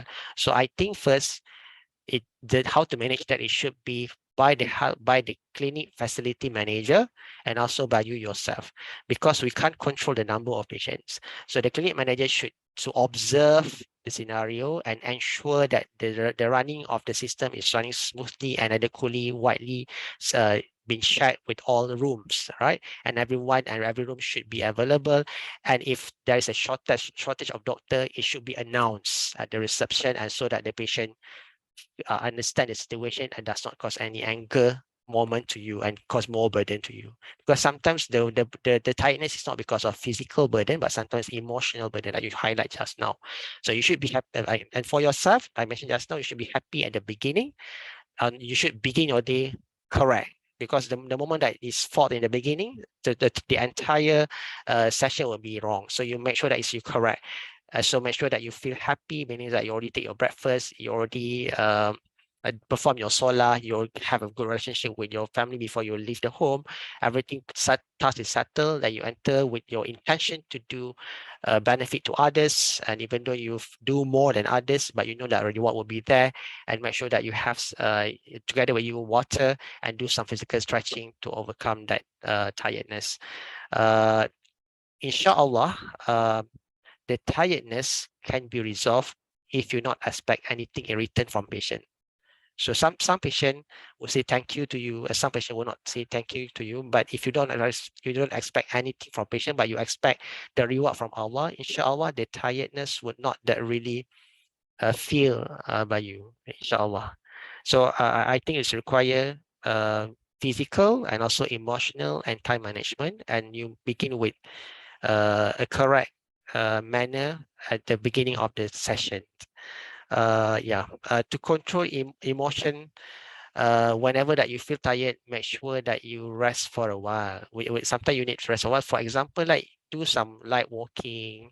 If you stand quite long, then you need to sit down and take a deep breath. Whenever that we're angry, our heart is increased, our respiratory rate is increased. Sit down for a while and take a deep breath. That deep breath actually can control your heart rate and make you feel much more fresh. And always wash your face if you feel tired. I hope that I could answer your question. All right. Any more questions? So before we proceed to the subsequent tasks.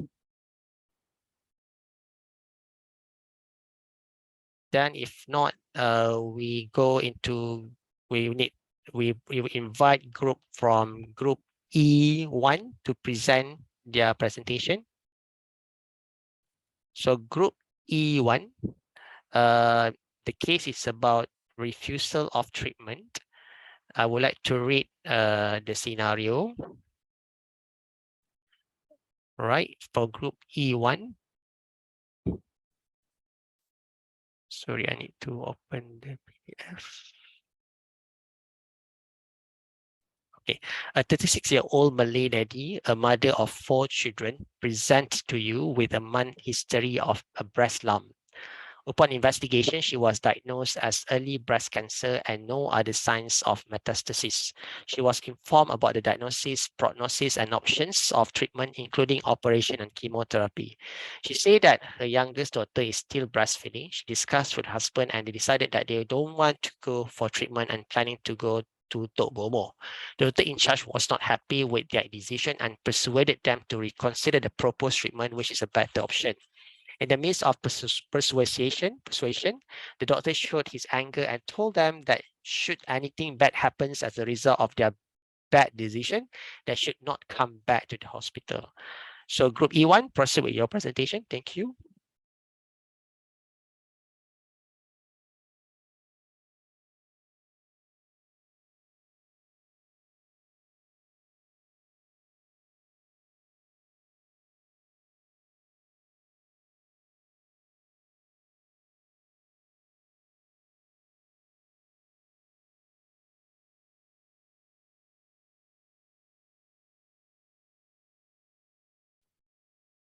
Group E1, are you right?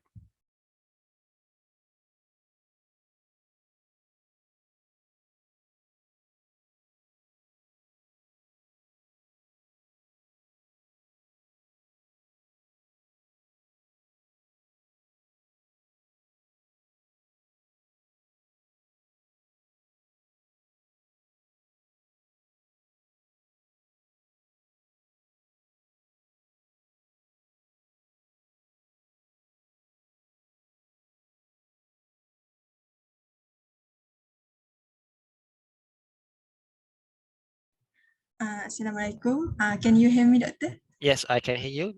Nur Fazliana. Yes. Assalamualaikum warahmatullahi wabarakatuh. I'm Nur Fazliana from Group E1. And this is our group member. Okay, for the first question, which is identify the unprofessional behavior shown in the case study. Okay, for the first unprofessional behavior is the doctor doesn't give inadequate information to the patient. Like in our case, the patient was informed about the diagnosis, prognosis, and also the option of treatment. But the other relevant information that like the risk and benefits each of the treatment was not explained by the doctor. And also the treatment is not compatible with the patient condition, which is the patient still breastfeeding. So as the consequence, the patient refused the treatment. So the solution for this unprofessional behavior is the doctor needs to explain the risk benefits of the option of the treatment, and also the doctor also must include the risk and benefit if the patient turning down the treatment. And also next, the doctor also must explain her medical condition properly, which is like the progression of the diagnosis of the patient, like the patient have the breast cancer and it does not metastasis yet. So the doctors must explain the stage and other to the patient. So maybe it will open up the patient to change their mind to accept the treatment. Okay, next. The second unprofessional behavior is the doctor putting on interest ahead the patient. Like in our case, the doctor in charge unhappy and persuaded the patient to reconsider the treatment without any valid reason. Means the doctor don't explain why this treatment need to be do on the patient, and also the doctor not asking the reasoning behind the patient's refusal. Like I mentioned in the first point, which is the doctor don't ask why the patient refused to get the treatment.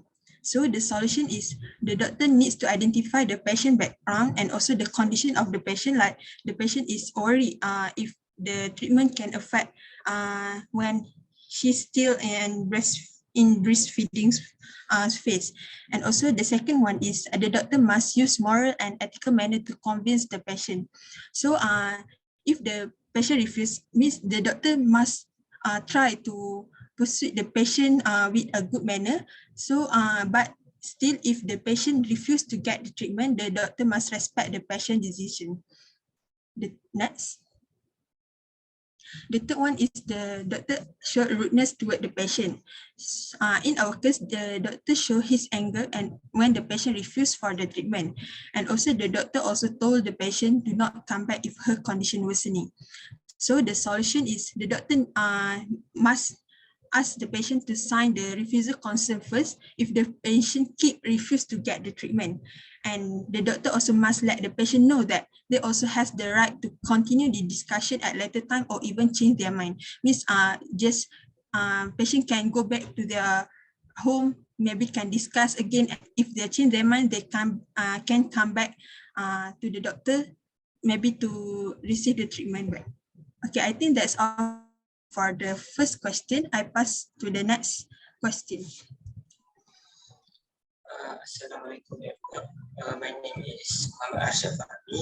So for the task number 2, how far should a doctor tell the patient about complication and side effects of the treatment?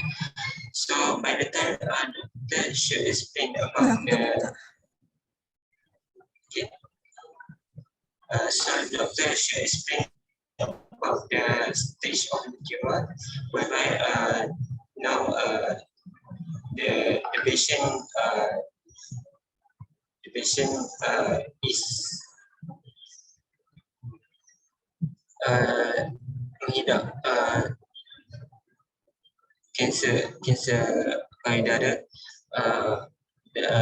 Kita kena beritahu apa dia punya stage, and then by the time kanser tu akan grow, and then dia boleh merebak ke tempat lain. So as it is the complication of the tumor, and then for the survival rate, kita kena beritahu apa dia punya survival rate within the 5 years. Is it a good prognosis or poor prognosis?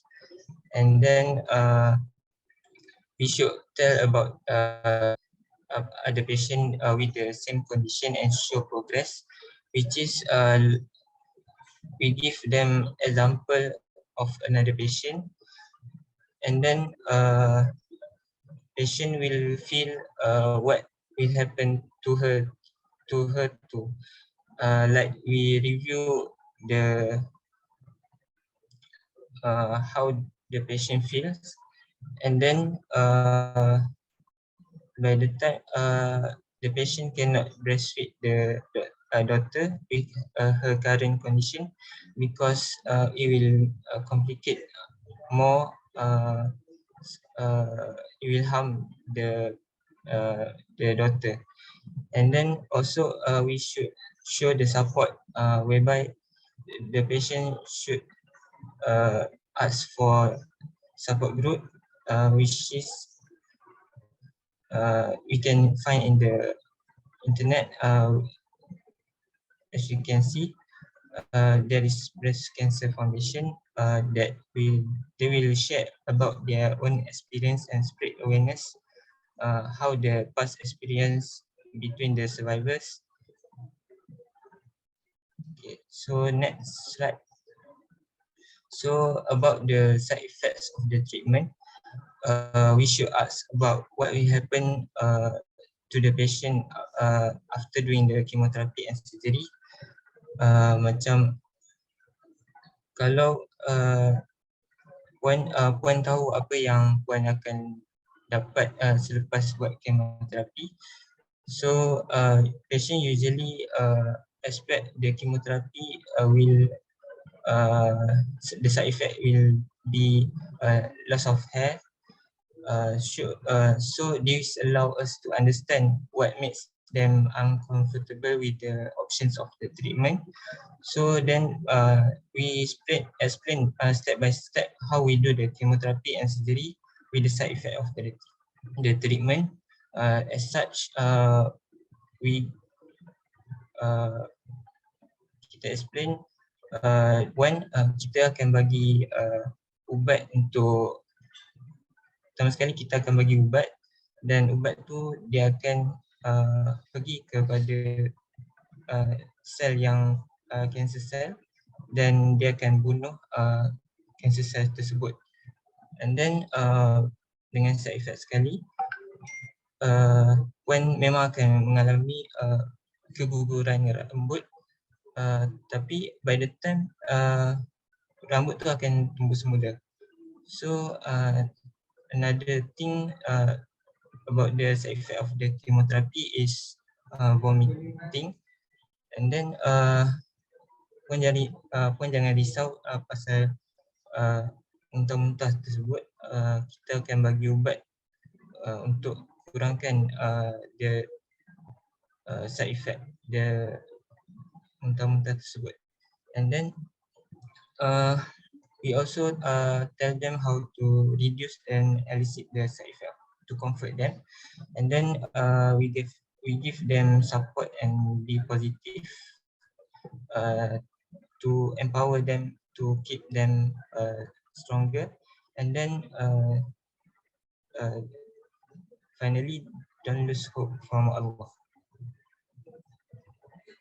I think that's all from me. So we shall pass to the next presenter.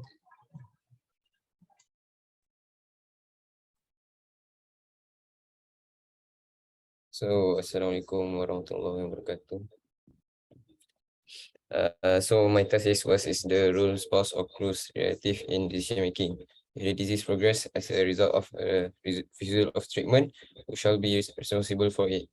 Sorry, if can you hear my voice clearly? Yes, I can. Yes, I can, Isni. Yes. All right, thank you. So next slide. So what is the role spouse or close relative in decision making? So I listed 3. So the first one is assisting patient in making judgment about treatment plan, which means that the spouse or close relative can help the patient to have a deeper understanding regarding the disease that has been explained by the doctor, and then can have a better communication because spouse or partner, of course, it is in a relationship. So by right, in a relationship means that it have a two-way communication. So in order to have a two-way communication, the spouse and the patient should talk and have a communication so that the outcome will be the best.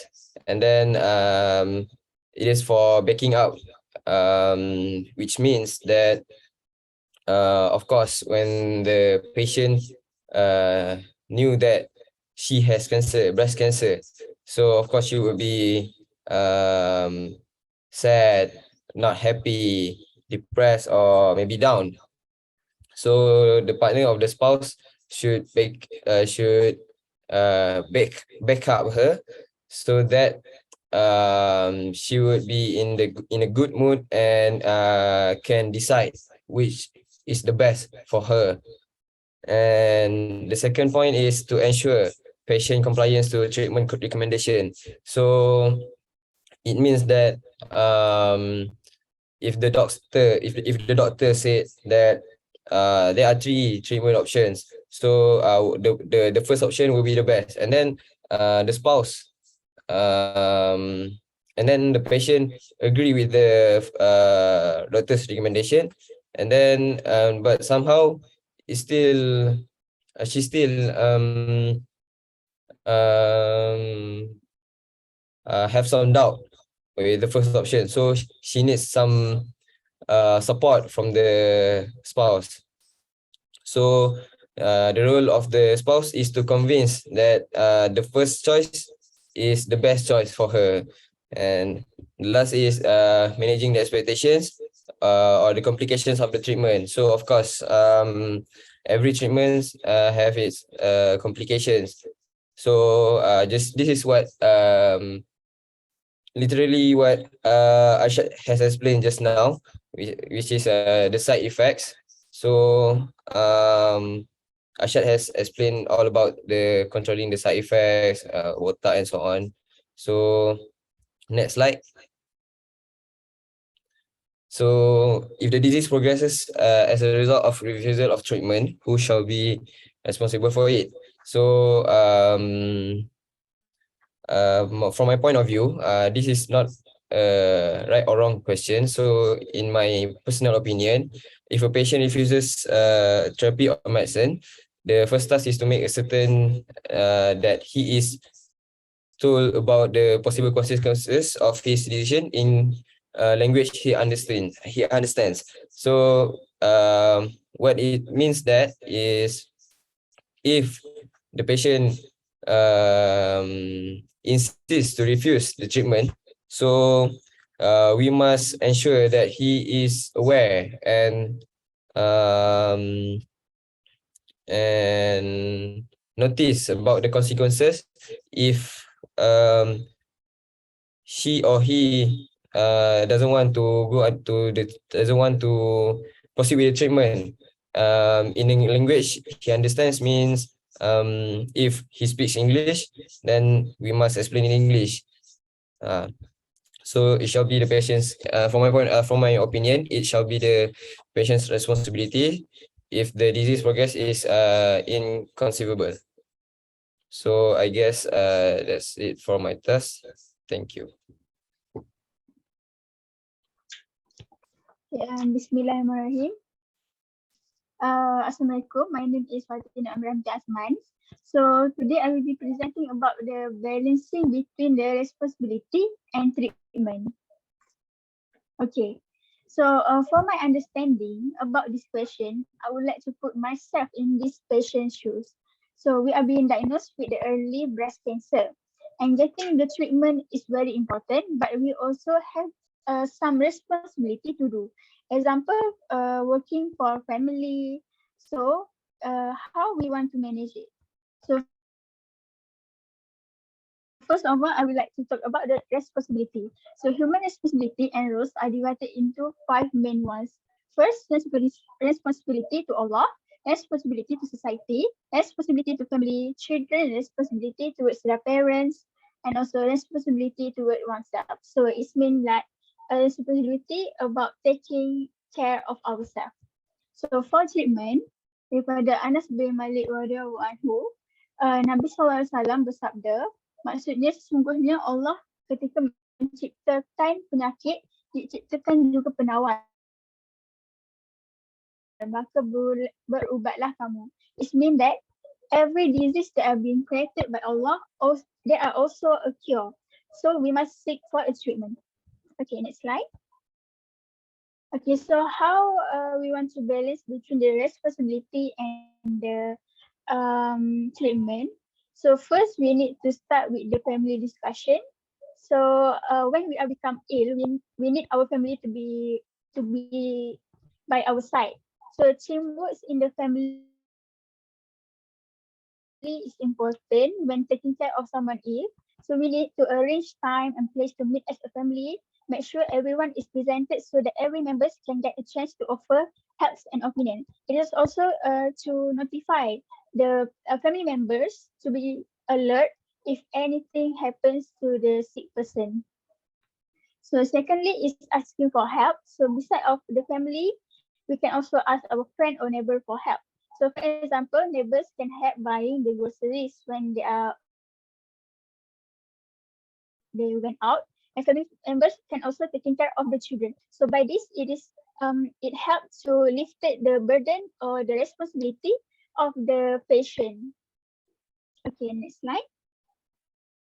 So when the patient undergoes the treatment, for example, chemotherapy, so they may become lethargic or tired. So the patient may not be energetic as usual, but it is important to take a rest, ignore the little things, and do what is important to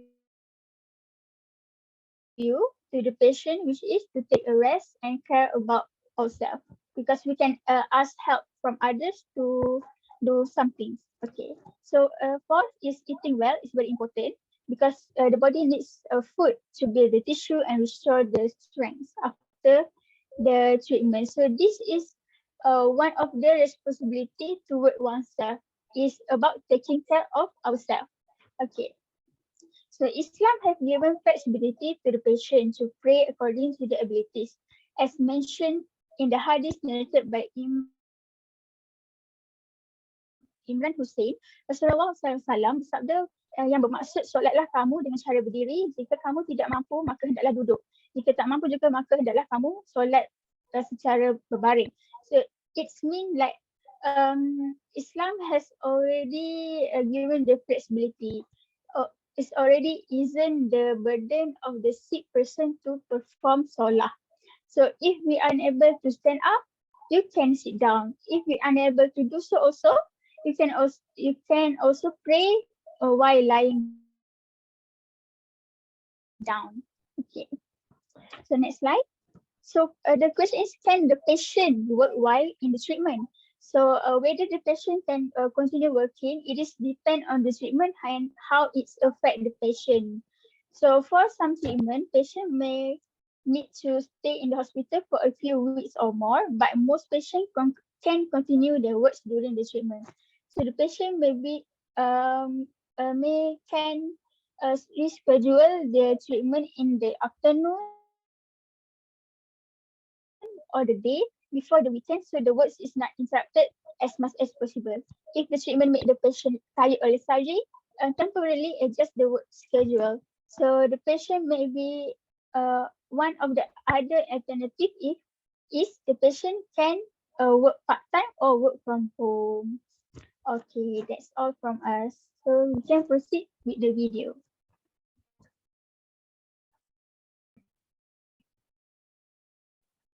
Okay, Bismillahirrahmanirrahim. Assalamualaikum. Now I will show to you the video that was prepared. So the first one, we will show the scene that is the unprofessional one, and then followed by the professional one.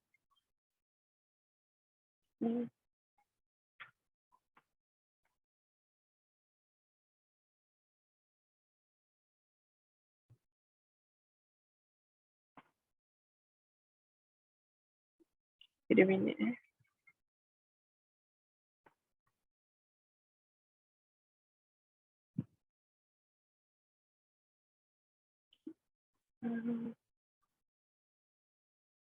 Can you see the video?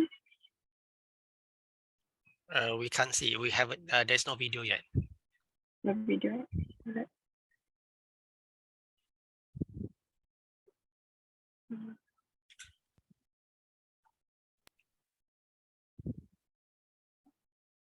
Can you see now? Yes, you can start play, I think. Alright.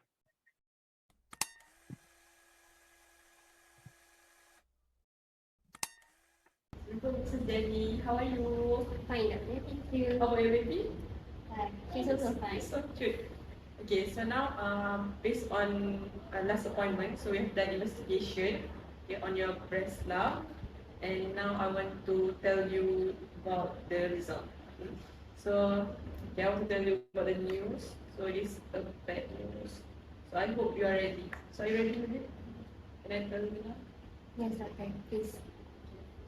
So the result is that you are diagnosed with breast cancer stage 1. So I hope you're strong. So based on our previous patient with same case as you, with breast cancer stage 1, so if you go for treatment early, okay, as soon as possible, the survival rate is higher. 90% will survive more than 5 years. So I hope that you can go for the treatment. So what we can offer you is that either we do the surgery or chemotherapy. So okay, what's your But doctor, I'm still breastfeeding my youngest children. Is it safe for her? Mrs. Jenny, sorry to say, neither the chemotherapy nor the surgery, you must stop breastfeeding your baby. You cannot breastfeed your baby. So what I can suggest you is that you start to introduce formula milk to your baby and stop breastfeeding. How about that? Can you give me a moment for me to discuss with my husband? Please, and this So honey, what do you think? I think we should consider going to Datuk Bomo. I heard that Datuk Bomo can cure all type of disease. My friend has received treatment from Datuk Bomo, and he is well and healthy until now. Maybe we should consider Datuk Bomo. Besides, it's cheaper. I get what you mean. I think we should go to the room. So, Mrs. Jenny, how's your discussion with your husband? I discussed with my husband and we have decided that we want to go to Tok Bomo. What? Tok Bomo? Do you think Tok Bomo can really cure cancer? Yes, doctor. He can cure all kinds of disease. Mrs. Jenny, okay, what I want to say is that you're still young, you're still pretty, you have a lot of children, and you're still in early stage of breast cancer. So I hope that you can think properly and make a good decision. Okay? Please get a proper treatment from the hospital, okay? Either surgery or chemotherapy. Because we don't want the cancer to spread. Okay? Once it spread to other organs, it is more difficult for us to treat you. So please think again. No, doctor. I still am confident with Tok Bomo. Stubborn girl. Mrs. Jenny, do you think you can survive if the cancer spread? Do you think the Bomo will really cure you? Obviously, doctor. It's very powerful. How do you know? You want to leave your husband alone with your children? Whatever it is, I still believe in Tok Bomo. Okay, fine. If you want to go to the Bomo, you can go. But if anything bad happens, don't come to see me again, okay? I don't want to see your face. So get out.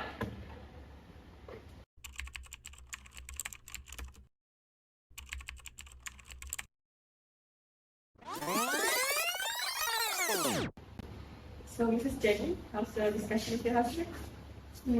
I'm discussing with my husband and we have decided to go to Tok Bomo. Oh, Tok Bomo? I respect your decision, but I hope that you can reconsider back, okay? Because what we offer here in hospital is the best treatment for breast cancer, and you are still in early stage. So I hope that you can go for either the surgery or chemotherapy. It's the better option. How about that? Still, for now, I think Tok Bomo can help me. If that's your decision, I'm okay with that. I don't want to deny about Tok Bomo. I really hope if you can reconsider back, discuss again with your family members and your husband, and then I really hope that you can go back to hospital, okay, to do the proper treatment, okay, because it is the best treatment, okay, and we don't want the cancer to spread, and we don't want you to regret. Okay. So if you want to go to Bomo, you can go, but if you want to change your mind and go for hospital treatment, you are welcome to do so. Is it okay like that? Yes, thank you, doctor. Alhamdulillah, that's really fantastic presentation. I think I would like to puji lah, I would like to praise this group because this is the first group that have an effort to open their video, their camera when they would like to present the slide. Second, this is the first group that have the bad situation and the good situation. So that's a group, your video ni boleh masuk pertandingan RTM apa ni, short video punya project in terms of any team lah. So congratulations to the possible director dan juga pelakon-pelakon dalam your punya short video ni. Okay, I do not want to comment much on the slide presentation because I think it's really clear what you have mentioned regarding the dynamic of the family, the role of family to play an important role in order to share the understanding of the disease and to direct the patients towards the best option treatment plan. And in terms when we giving option to patient, we actually invite patient to discuss further, even with family members, because sometimes patient might not listen to you as a doctor, but sometimes with the advice from those who are their trust, because some patient just know doctor for once, but they know the family members for a long time, right? So sometimes they listen to their parents, their family, and sometimes with this information and understanding, they're going back to you, then you overcome any misconception, and then it will actually improve towards a shared decision between you and patient. But nevertheless, the responsibility of the decision should be falls on the patient as the autonomy, right? The other person can actually convince and give options. Okay, everything is perfect in the video, right? And I would like to add more further. This is just some added value to the video. You would say that I think definitely the first scenario is totally bad, and we should not do that to our patient. We need to control our tone, our emotion, and we need to be professional. Agak teruk kalau seorang doktor marah ketika bekerja. That's really teruk. And hopefully kita tak ke arah itu because doctor should be professional, should be a leader, should be an example to the patient. I mentioned yesterday that you should remain calm and you should remain the best ethics of you are, so that you can control the environment and ask the environment to change towards you, right? Not you actually be the same as what the other one person do to you. But the good scenario of the doctor just now, yes, you will say that, oh, okay, that would I respect your decision, but before you do that, you need to ask further history. Why actually Puan dan juga husband would like to go for Tok Bomo? So you assess their idea and concern and ask about the detail of that Tok Bomo. Kat mana Tok Bomo ni Puan? You show your interest. Tok Bomo ni siapa? Who knows that dia panggil Tok Bomo tapi sebenarnya Ustaz. Some they change interchangeable Ustaz, Tok Bomo, Ustaz sometimes. So you tell apa yang dia offer. Macam mana Puan tahu? So when you asking further, sometimes you actually challenge their understanding towards that Tok Bomo. They might think twice. Betul lah doktor yang tanya saya dapat daripada siapa? Betul lah doktor, saya pun tak kenal dia lagi. So this is something that you can shake their understanding and confidence by asking further the details of the Tok Bomo. Who knows that the Tok Bomo provides something like ayat-ayat bacaan Al-Quran. We're not sure. So you ask for the interest of that. Then you say, you give your option. Saya faham Puan sebenarnya risau bimbang pasal penyusuan anak, breastfeeding. You ask back the child, the age of the child. Anak Puan sekarang umur berapa? Mungkin dia 5 bulan. So you know that, lagi sebulan je nak complete exclusive breastfeeding. So in our medicine, we actually encourage exclusive breastfeeding up to 6 months. Selepas itu, kalau Puan berhenti menyusu, at least Puan dah cukup 6 bulan. Alright, so you can tell them that you have done the best so far. You need to praise the patient that you have done the best so far. So dia tak rasa menyesal ataupun kurang tanggungjawab dengan tidak memberi susu pada anak. Sebab in medicine pun kita galakkan exclusive breastfeeding for 6 months. After that, they can introduce any other kind of food, right? So, and if like this, and if she said that saya rasa saya nak berterusan doktor breastfeeding ni, you can tell the way and the benefit and risk. Yang mana lebih penting sekarang, sama ada menyusu atau menyelamatkan keadaan Puan. Tell them in further that if you do the treatment chemotherapy now, you have more time to see the development of your child, the growing of your child, and you can see how your child can be in one day later on. So the breastfeeding now, or the entire life of your child that you would like to see, which one is important. And kalau cakap pasal hukum dan sebagainya, the responsibility of you now is to taking care of yourself first before taking care of your other family members. So you try to explain and explain. There's a word of express breast milk, and express breast milk, if can be done accurately before the chemotherapy and put in the proper refrigerator and also a proper place, it can last longer. Kalau betul kat tempat yang keras dan betul tu, even can up for weeks. So depending on you, the time is very flexible, right? Because I'm telling just now that whatever important decision need to be my patient should not be made at that point of time. It should be made on subsequent discussion. So you can tell her that there's other options can be done for the exclusive breastfeeding, for the express breast milk and so on. Which one can plan before the event of chemotherapy. Bila puan bersetuju dengan kami punya chemotherapy ni, ambil masa yang lama juga untuk dapatkan ubat dan sebagainya. Masa tu puan dah kumpul banyak dah express breast milk. So at least dia boleh cover that express breast milk for the child later on for feeding. Sampai dah cukup 6 bulan, and then treatment is there. So you give some overview what can be modified in order to fulfill some of the worries that she have. Definitely EBM cannot be last long, tapi at least dapat mengurangkan rasa tidak menyusu tersebut lah. So that's my added value, meaning that you don't stop there, and you would say that katalah puan pergi ke tok bomoh tu, tapi boleh tak ambil juga kami punya perubatan. So, it means that you can take both macam gitu. Ya. Maksudnya puan percaya yang sebelah sana, tapi saya harap puan percaya juga dengan perubatan kami. Sebab kami pun akan cuba modify kalau boleh according to puan punya keperluan dan juga plan. Something like that.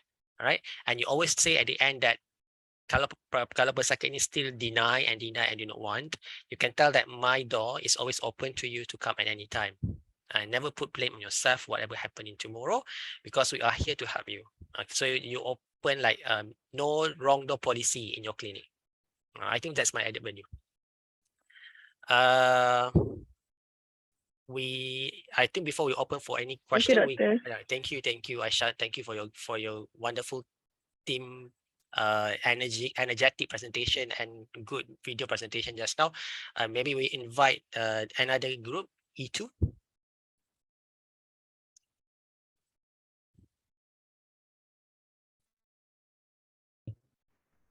Assalamualaikum warahmatullahi wabarakatuh. To Dr. Shaiful and everyone, we are from Team E2. I would like to first introduce myself. I am Arifaka Amran, 2014675. And I would like to introduce some of my friends as well. Assalamualaikum, my name is Muhammad Haziq Abdul Hamid, matric number 2014589. All the group members can introduce themselves.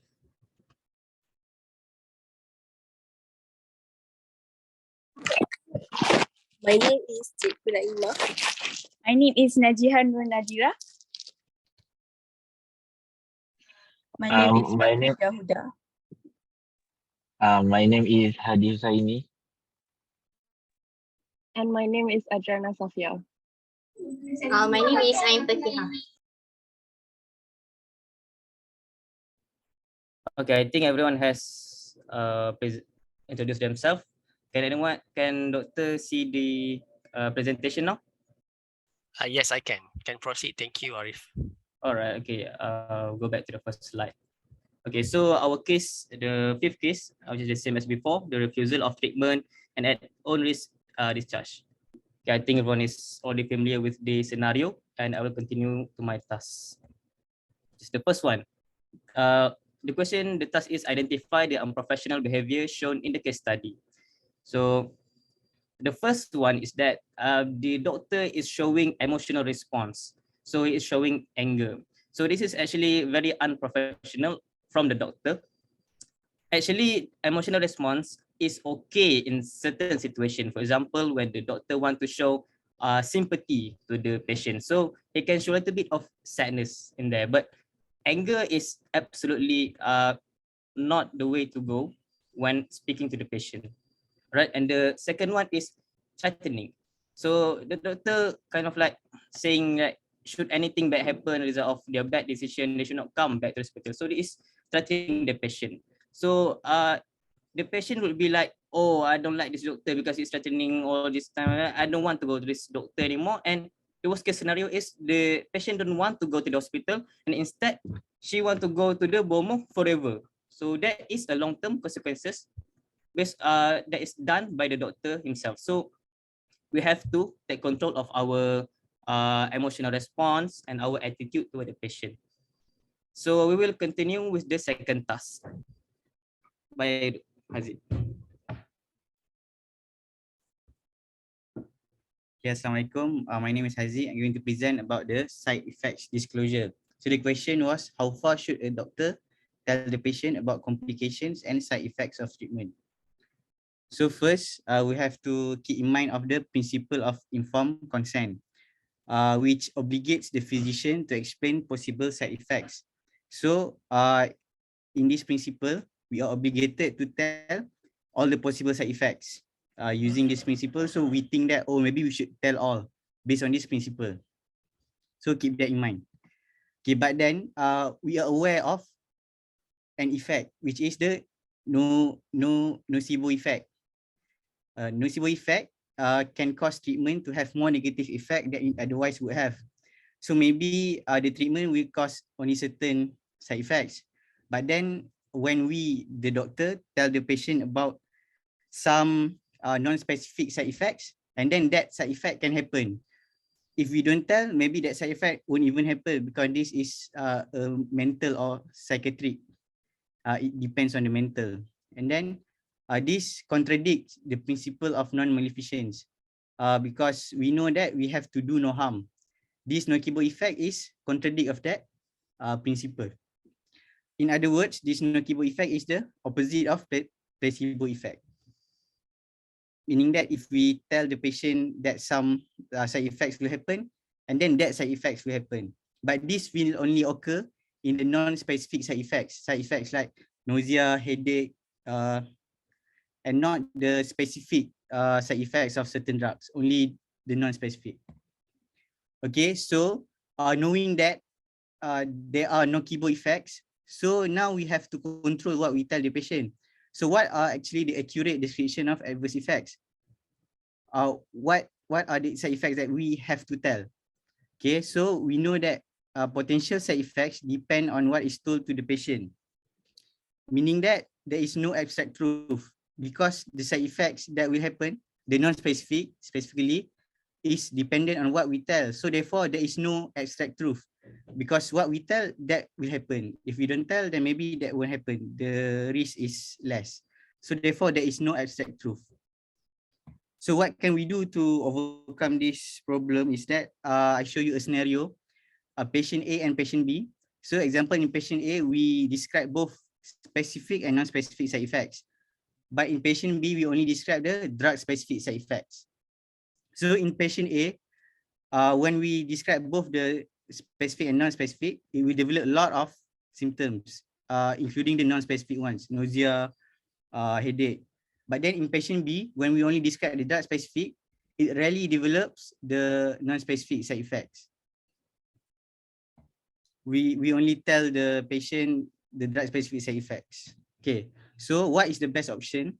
Both the scenario A and B, we reveal the truth. Both is correct. We reveal the truth in both scenarios, but then one results in more harm. So therefore, for the principle of do no harm, we have to choose the option with the less harm. Therefore, we will choose option B. So this is called the contextualized informed consent. The factor that cause us to choose to tell what the patient, to choose what to tell to the patient depends on three factors: the possible side effects, whether it is specific or non-specific, and then the nocebo effect, because we don't want to cause certain non-specific side effects, and finally the diagnosis, whether the certain diagnosis, maybe we can have a lot of choice, but then some treatment will cause unnecessary side effects. So we will choose the one that is the best for the diagnosis. Okay, that's all from me. I'll pass to the next presenter. For the third task, what is the role spouse or close relative in the decision making? And if the disease progresses as a result of treatment refusal, who shall be responsible? Next slide. So for the first question, which is what is the role spouse or close relative in decision making? So the spouse or relative should rediscuss all the pros and cons of the treatment. So you can have a slow talk with the patient so that they can be more certain for the treatment. And second, you can convince the patient to prioritize medical treatment first before doing traditional treatment. Because medical treatment is can be more effective than traditional treatment. And if it involves emergency life-saving procedures, then please convince the patient earnestly so that the patient want to get the treatment. And the last one is tell patient that we will support her, because some patient uh, not don't want to get the treatment because maybe they can't afford the cost, or maybe they know that no one will support her mentally, maybe. Okay, so next slide.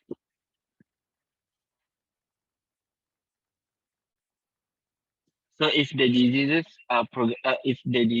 progresses as a result of treatment refusal, who shall be responsible? Before we tell who shall be responsible, beforehand, make sure that during the refusal of the treatment, there is documented agreement of the refusal, so that if the patient maybe die or want to sue the doctor, there is documented agreement of the refusal.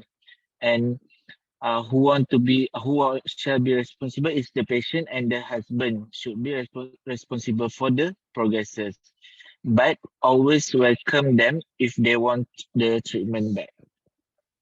That's all. Next question.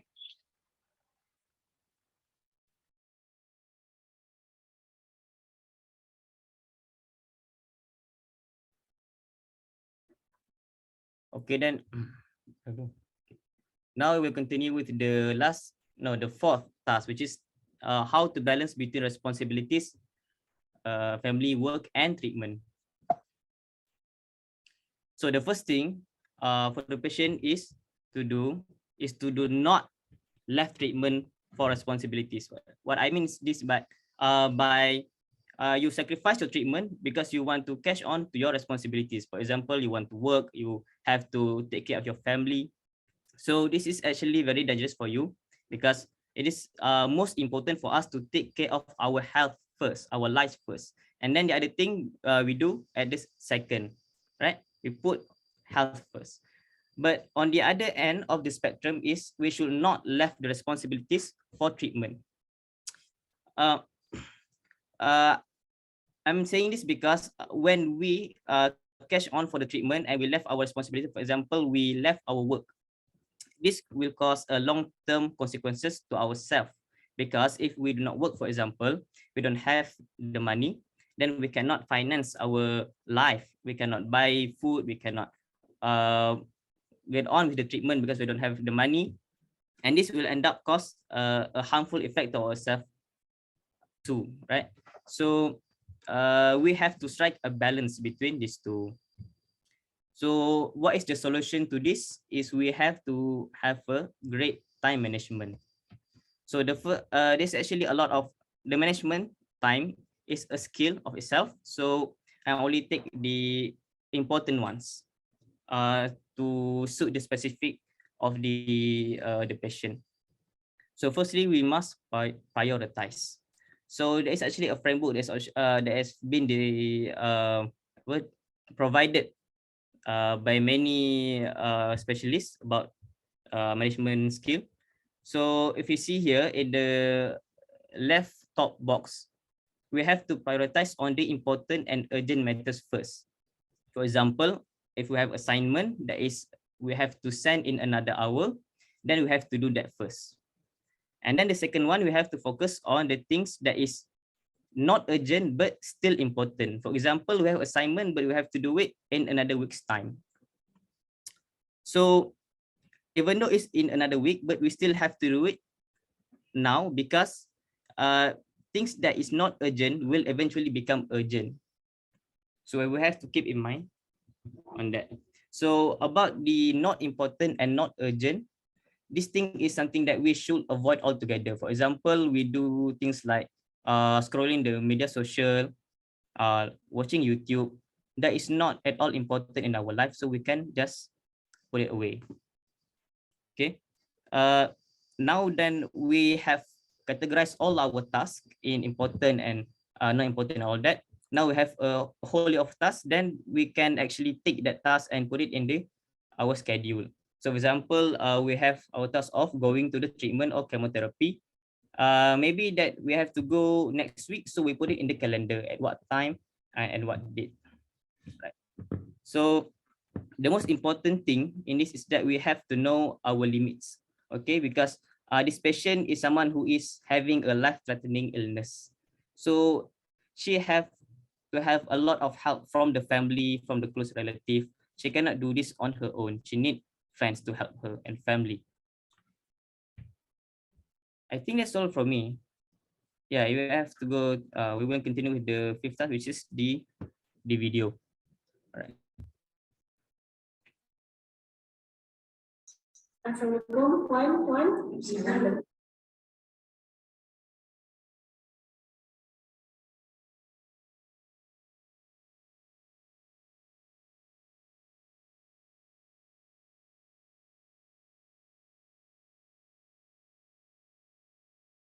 Arif, I think the voice is not clear. Macam tak ada suara. I think we have to unmute the sound. Okay, wait. We go back to the beginning. Okay. Assalamualaikum, puan. Is it clear? Yes. Apa khabar, puan? Baik. So, minggu lepas, puan ada buat biopsi and kita dah dapat result hari ni. Puan ready ke nak tahu keputusannya? Apa keputusannya, doktor? So macam ni, berdasarkan keputusan, puan sebenarnya menghadapi kanser payudara stage 1. Betul ke doktor? Betul puan. Betul tak salah tengok? Tak salah tengok. Saya bayang. So macam mana doktor? Jangan risau puan. Kanser yang puan hidapi ni masih boleh dirawati and still in the early stages. So kami cadangkan puan jalani chemotherapy ataupun surgery di mana kita akan remove payudara tu. Tapi doktor, saya menyusukan anak saya. Tapi saya kesihatan awak. Okey, tak apa. Puan bincang dengan suami puan. Saya bagi puan dengan tuan basis. So abang macam mana ni? Anak menyusul lagi kesian anak. Ya, kalau itu kita kemak dulu. Abang cakap dengan mak saya, tak boleh cakap dah. Saya kemak dulu.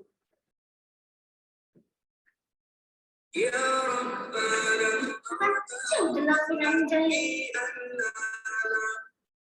Hello, kenapa kau kemak? Mama, saya ada berita ni. Isteri saya dapat kanser payudara pula. Ya Allah, lepas tu doktor cakap apa? Doktor suruh buat treatment lah, surgery ataupun chemotherapy. Tak payah. Kau tak payah cari doktor, kita nak duit je lah macam ni. Kau bawa je bini kau balik kampung, kita buat rumah kat ujung kampung tu. Kat ni dengan anak dia, tak ada yang boleh saja. Kau bawa je balik kampung, tak payah dah. Pergi kat hospital tu tak payah, kau balik. Betul kan? Ya, kau dengar je cakap mak, kau tanya dia dengar cakap doktor. Kau balik tau. Kalau macam tu saya beritahu lah isteri saya. Bagus.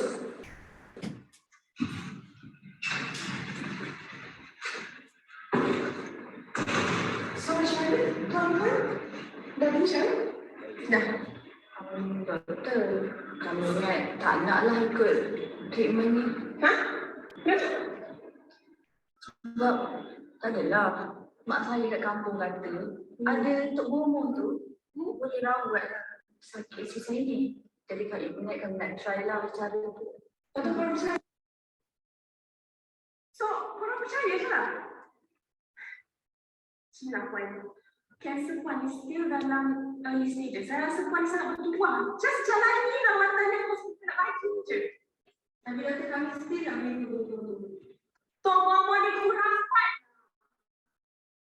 Saya lah yang tukar untuk cikgu mama ni. Dah lah pesan anak sekolah lagi. Dah banyak duit nak kena ni. Kata korang lah. Saya dah cakap apa yang saya dulu. Nanti korang jangan tiba-tiba nak datang nak marah saya. saya, nak saman saya, nama hospital, semua dia bukan tanggungjawab kita orang lah. Dah.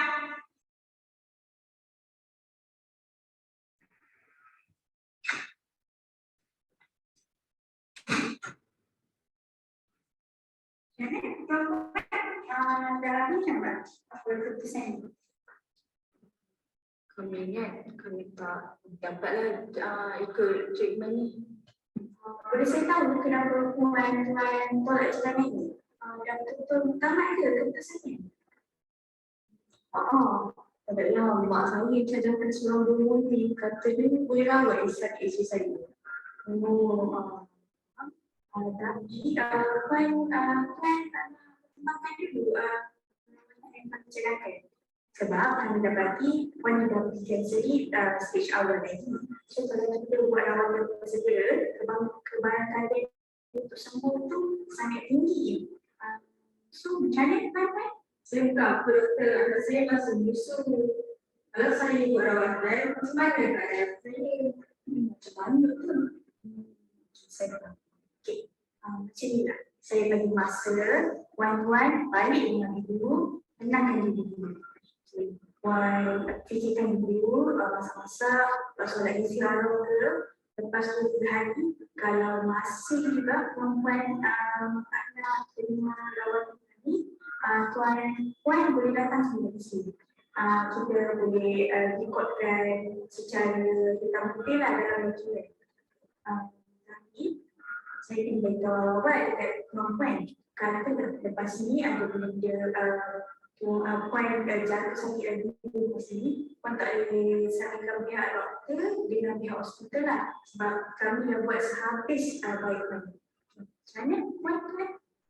Kalau boleh sentuh pula, terima kasih doktor. Terima kasih doktor.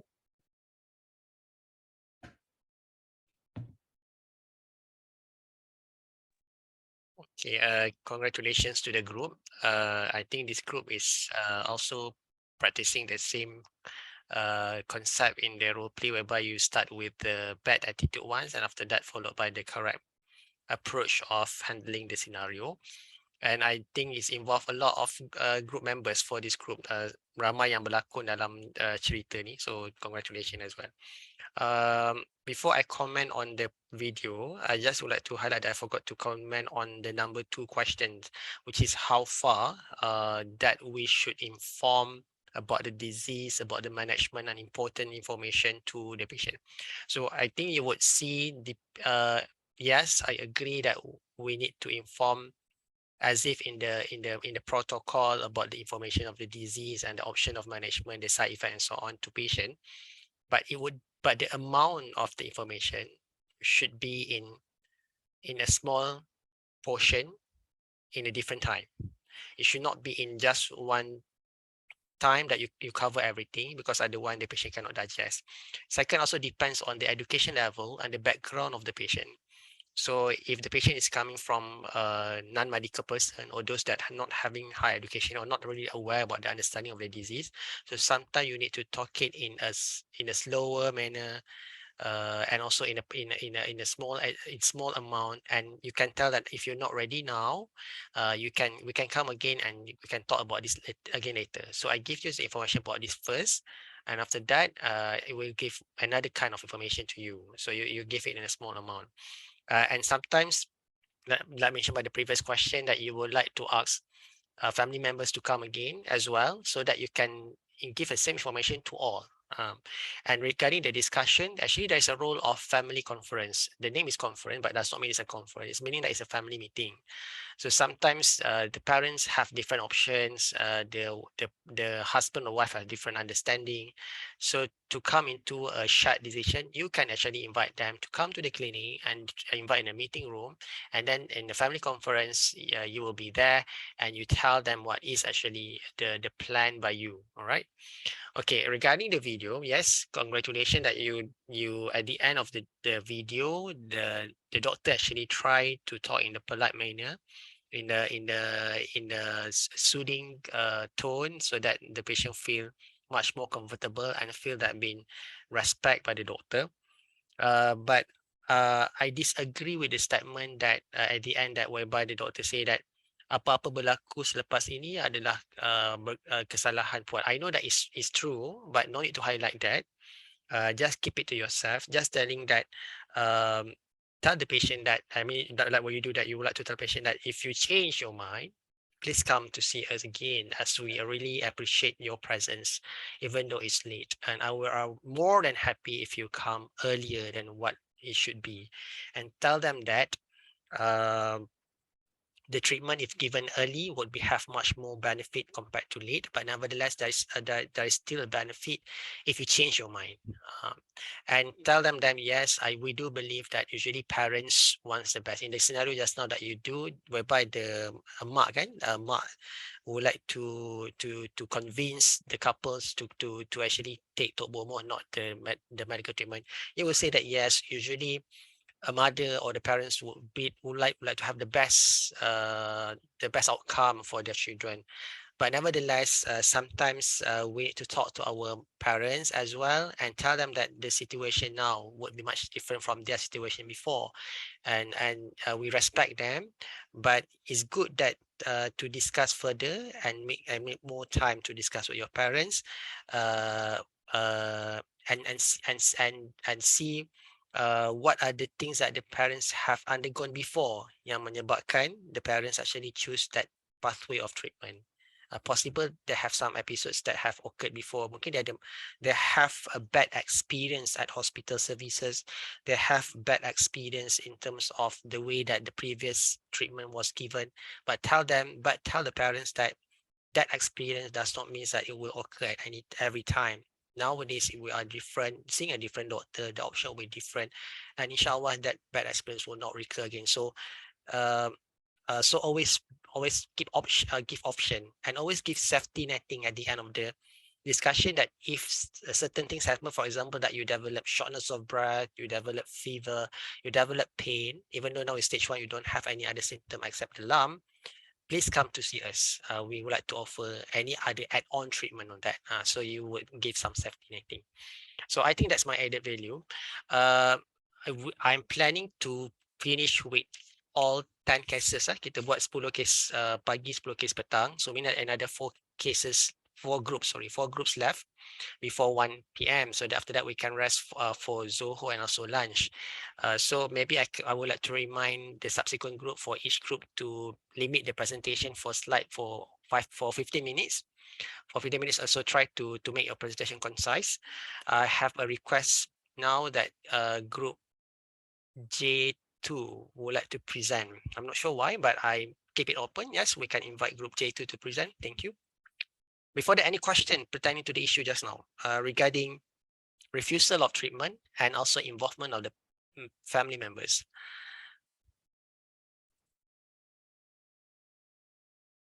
I think the message here is that give patient time, and the amount of information should be adequate to the patient capabilities and should not be in rush. I realized that the number of participants reducing from 144 to 135. So if you feel that you would like to go to the toilet, you would like to take some things, it's okay. Just take at your ease, at your convenience, as long as you still pay attention to our discussion.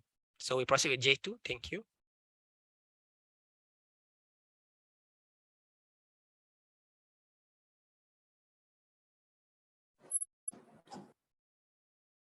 Assalamualaikum warahmatullahi wabarakatuh. Okay, so we are from group J2. So our group members are me, Iman, my name is Iman, and then Irfan, and then Zara Mazri, Alia, and Aida Akila. Okay, next slide, please.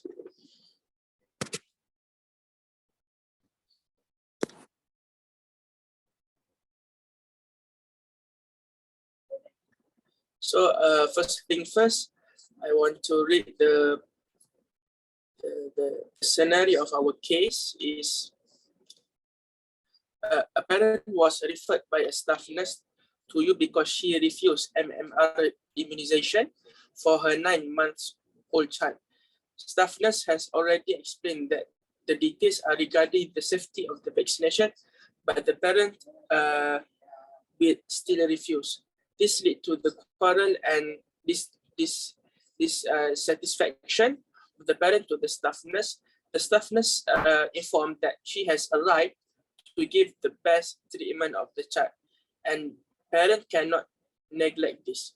The parent disagree with that statement and want further explanation as you, as a medical doctor in charge of the clinic. So the first task that was given to me, which is what is the unprofessional behavior that shown in this case study. Okay, next slide. Okay, as we go through that case scenario, the staff nurse said that she has the right to give the treatment and the child, and the parent cannot neglect this. So we can see this, that the nurse doesn't give any option of the treatment. Either it cannot be refused or cannot be accepted. So the staff nurse informed that the parents must accept this treatment. Okay, so according to the Guardianship of Infants Act 1961, the guardian of the person of an infant shall have the custody of the infant. So it is the responsible of the guardian to give the best treatment or the best choice for the infant, and they shall be responsible for his support and have an education. So the parents must have choice, either want to receive the treatment or refuse the treatment. So the act of the nurse has against the autonomy of the guardian. Okay, so the unprofessional behavior is the nurse has breached the autonomy of the guardian. Okay, that is all from me. Next presenter. Okay, next slide. Okay, so for the second task, I'm going to be discussing on the issue of medical professionalism that is lacking in the case. Next one. Okay, so the lacking professionalism in the case that we can see is when the staff nurse, she failed to respect and also to understand the patient's concern. And because we know that in medical field, it's very important that we have to respect others as everyone. Everyone has different personality, different background, different education level, that what doctor has said. So maybe they have different understanding on the issue that we are discussing. And on the other hand, to understand the patient's worries and concern is also very important, because we as a medical personnel, we have the full responsibility to deliver information precisely to the patient regarding any procedure that will need to be done on the patient. And in this case, the mother refused to give vaccination to her daughter, her baby. We have to understand that this may be her first time becoming a mother. This is the first child. So maybe the concern that and worries that the mother has is actually very valid. Because we see her as the first time mother. And I think that's all. We can move to the next task.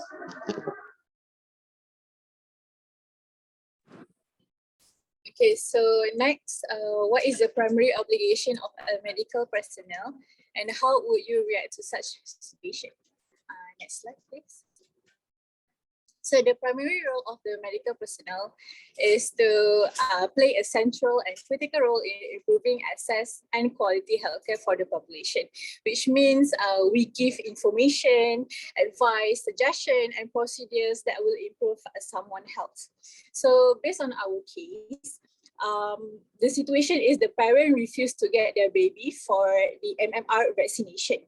So how actually we have to deal with this parent refusal? So first thing first, we have to identify the parent ideas on the Malaysia's immunization program. So whether they understand about the program really well or not, and then we can listen to their complaint. So why actually they didn't given their consent? And next, we can identify the parents' misconception on the vaccination. So maybe the parents afraid of the myth that has been spread around their circles, or even maybe they think that vaccination can do more harm than good. Okay, so next, the doctor also can explain the pros and cons of the vaccination, which the advantage and disadvantage of it. And then the doctor will re-educate and re-emphasize the correct information. And lastly, give parents some time to decide, because it is their autonomy to give the consent to their baby. That's all from me. Next, I'll pass to the next presenter. Okay, so I will be presenting about our fourth task, which is was it right to inform a parent that healthcare provider has a right to give treatment to anyone's child? So according to the Law Reform Marriage and Divorce Act 1976, makes it clear that each parent has full responsibility for each his or her children under the age of 18 years age. And under the Guardianship of Infants Act 1961, it would be prudent for the medical practitioner to consult or obtain the consent of the infant's legal guardian. So if you can see the picture at the right side of the presentation, there are 4 pillars of the medical ethics. There is the pillar of the beneficence, the pillar of non-maleficence, the pillar of autonomy, and the pillar of justice. So the pillar of beneficence is for us to the duty for us to do good to our patient, and there are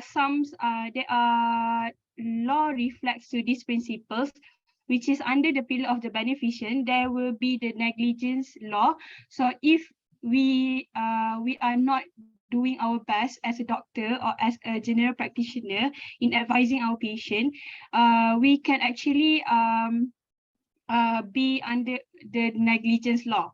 And then the next pillar is the pillar of non-maleficence. So the pillar of non-maleficence is the duty for us to not do bad, so that we must not take the advantages as a doctor or a general practitioner, because there are also law that reflects under this pillar, which is the criminal law and the negligence law regulation.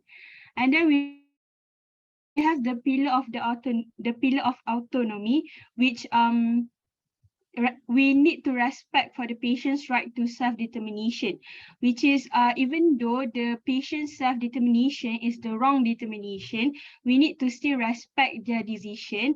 And along the way, we need to advise and give our best to explain about the situation or about the benefits of the vaccine.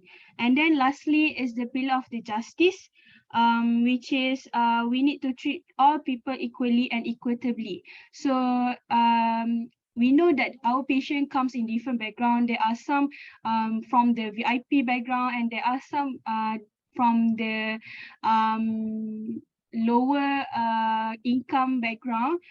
So we as a doctor, we must not choose who we want to give our best decision or best treatment, because it is unfair for the patient, because everyone deserves the very good treatment for themselves. So I forgot to mention about the law that reflects the pillar of the autonomy, which is we need the consent, the consent, the confidentiality, and the privacy and access to records. And then the law that reflects under the pillar of the justice is the anti-discrimination law. So I think that is all for this task. So I will proceed with the video presentation.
Tak ada suara ke?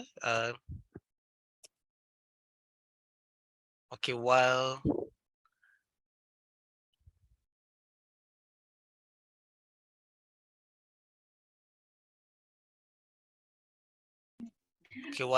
group, yeah. Can I try present from another screen first? Sure, can. So meanwhile you try to present that video, I'd like to answer question by Nur Alia, our future Dr. Nur Alia Shahira.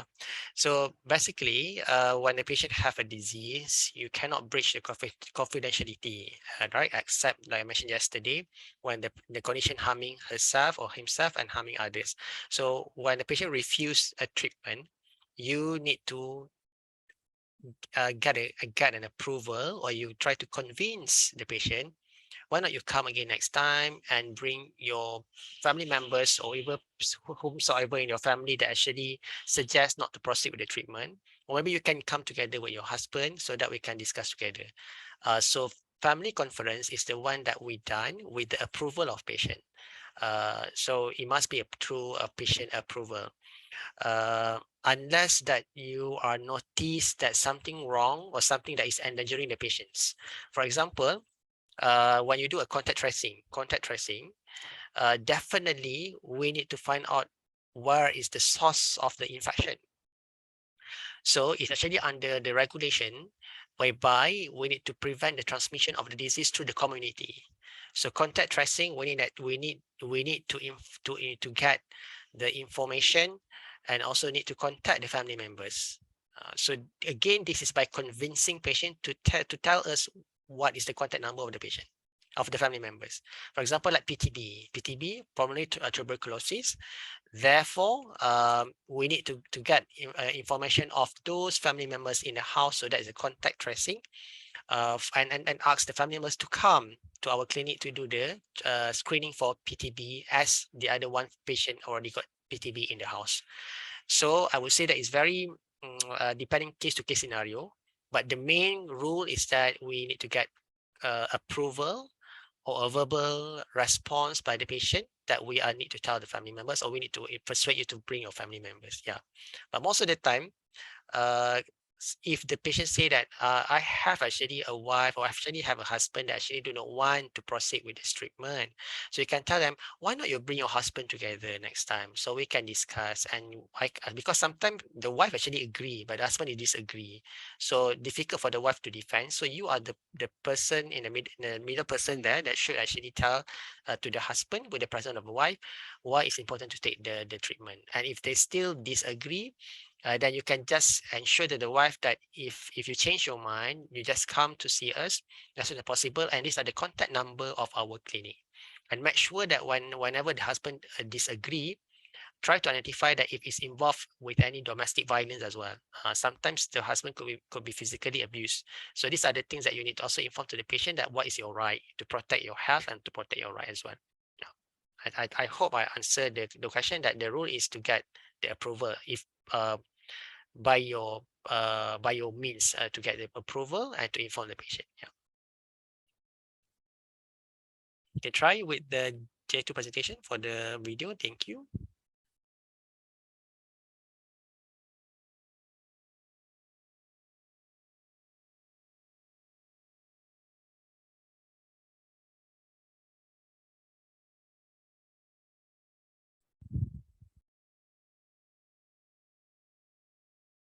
Macam tak boleh juga, right? I think it needs more time. So why not we go to J1 first, then after that I go back to you, Najwa. Najwa.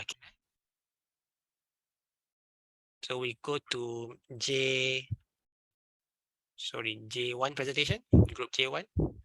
Thank you. Doctor, I think we figure out already. All right, okay. Please proceed. Okay. Puan Zara, sila masuk ke dalam bilik ya. Ni anak puan ni dah cukup 9 bulan ni, dah ambil vaksin belum? Belum guys, vaksin apa tu? Vaksin MMR lah. Saya tak pernah dengar lah pula vaksin tu. Dalam vaksin tu ada apa? Dalam vaksin tu ada bagi tu. Tujuan kita bagi vaksin tu untuk kuat pertahanan badan anak puan ni. Kalau tak bagi nanti anak puan ni kena virus. Tapi anak saya dari dulu sihat guys. Kan nanti cucu-cucu sakit lah dia sekarang ni guys. baru 9 bulan. Mana ada tambah sakit? Semua baby umur 9 bulan memang ambil vaksin MMR ni. Ni semua untuk kebaikan anak.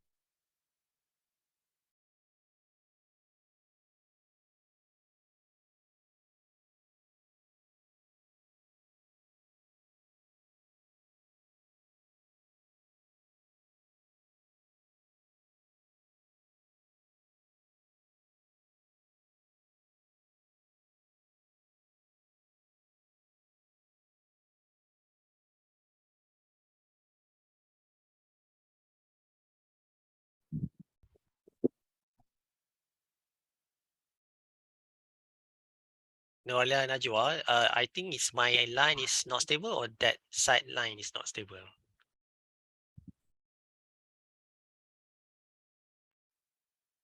Our line is Okay. Yeah. I will try to play again. Alright, okay. Semua orang dah excited nak tengok matron atau staff ni sekarang ni. Puan Zara sila masuk ke dalam bilik ya.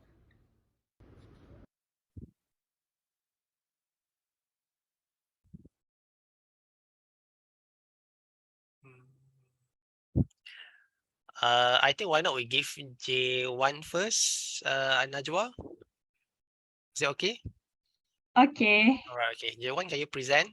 15 minutes, thank you.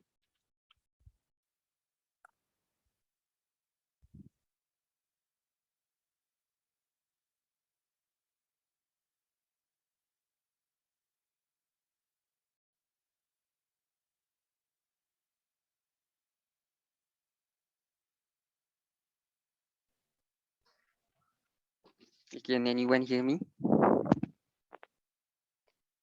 Yes, we can, Afwan.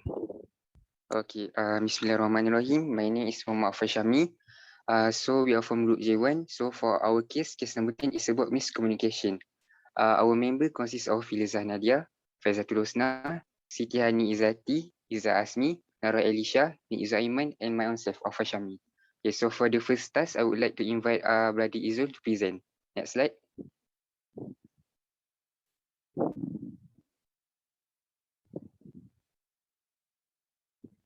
So we can proceed to next slide, but we already know the case, right? So next slide. Yeah.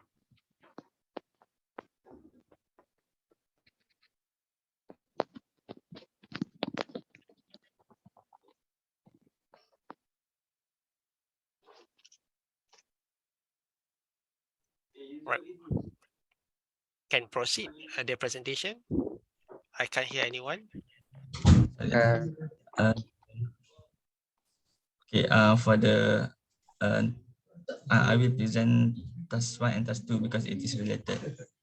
So for the task 1, identify the unprofessional behavior shown in the case studies. So in this case, the staff nurse show the unprofessional behavior when she start to force the parent, mother, to give a vaccine to her child. So and until they start to argue, because the staff nurse, she believes that she has right to treat the patient, which is it is wrong, because actually she has no right to the patient, because the right is give to the guardian or a mother, the parents. So this it is unethical behavior that's shown by the staff nurse. Next slide. And then we proceed to the task 2, which is discuss the issue of medical professionalism that is lacking in the case. So the first one is the respect.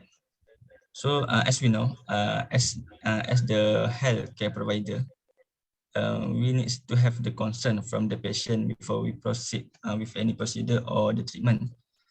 But for the patient who is under 18 years old, which is the pediatric patient, we need to ask the permission from the parents first. So and the parent have right to whether they want to refuse or accept the treatment or an vaccine for their child.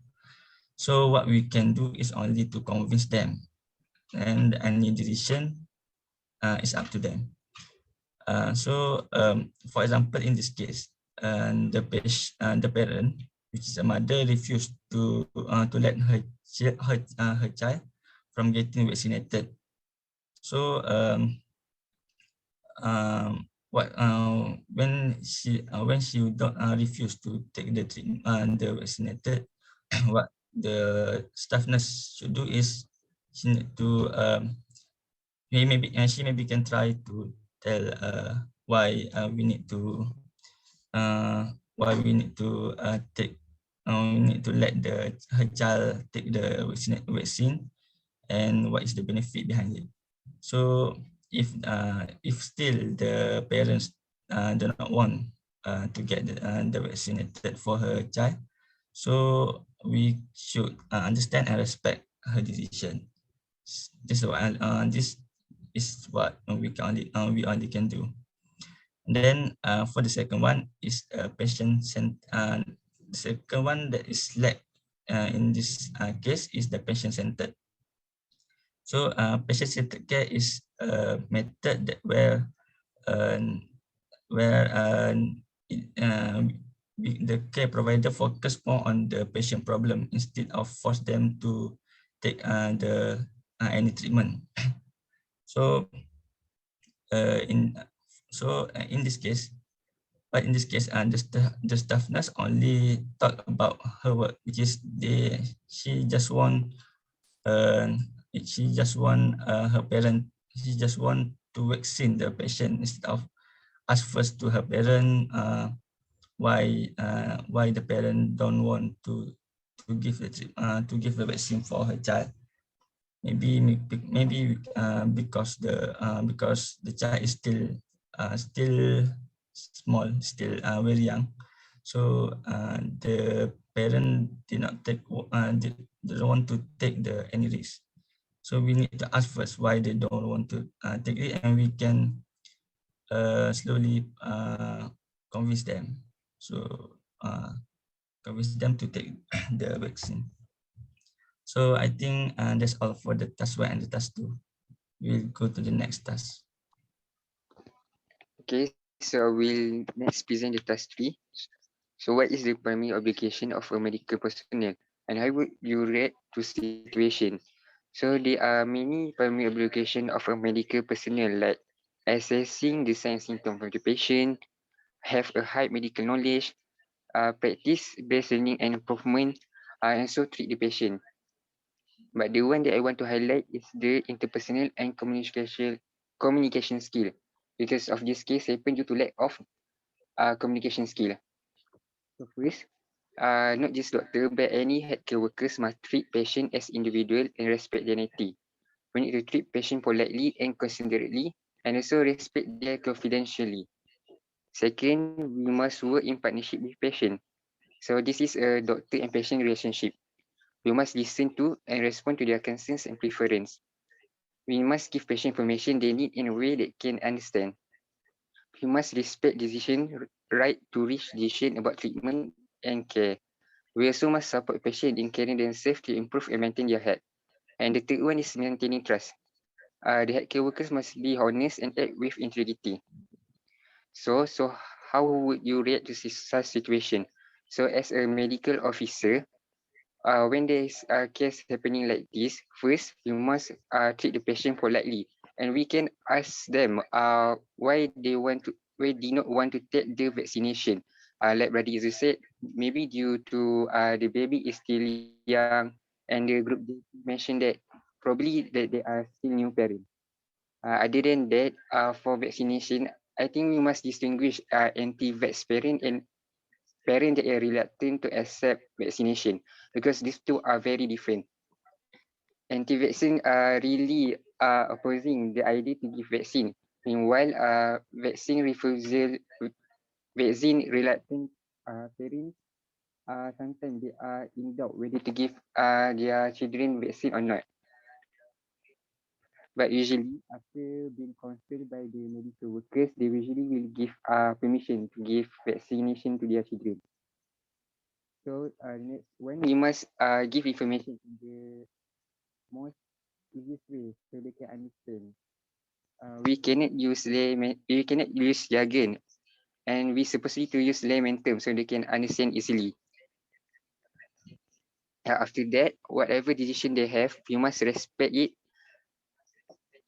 and we so much support their decision. And lastly, by maintaining trust, we must be honest. Example, we must also state the cons of the vaccination, like the side effect of it, like rash, fever, or stiffness of joint. We also must say that there is no 100% guarantee that this vaccine won't harm their children, but in case it is relatively has low percentage to affect the children in compared to the consequences if the children does not have the vaccination. We can tell if the children does not have vaccination, they might develop pneumonia and also encephalitis. So by outweighing the pro and cons, I believe that we can actually convincing the parent to take the vaccination. Okay, I think that's all for me. We will proceed to test 4 by Sister Iza. Okay, so for task 4, was it right to inform a parent that healthcare provider has the right to give treatment to anyone's child? Okay, so it is wrong actually for the healthcare providers who claim that they have right to give treatment to anyone's child, because according to MMC guideline, it is crucial to obtain valid consent to treat the patient. Under the Guardianship of Infants Act 1961, the medical practitioner needs to obtain the consent of the infant's legal guardians. So in this case, the legal guardian refers to the parents. So generally, any procedures, examination, surgery, treatment can only proceed with patient consent. A medical practitioner should explain the importance and consequences of the treatment to enable the patient to make his own decision. To proceed the treatment without consent may be resulting in disciplinary action by the medical council. I think that's all for the task 4. We can proceed with the video.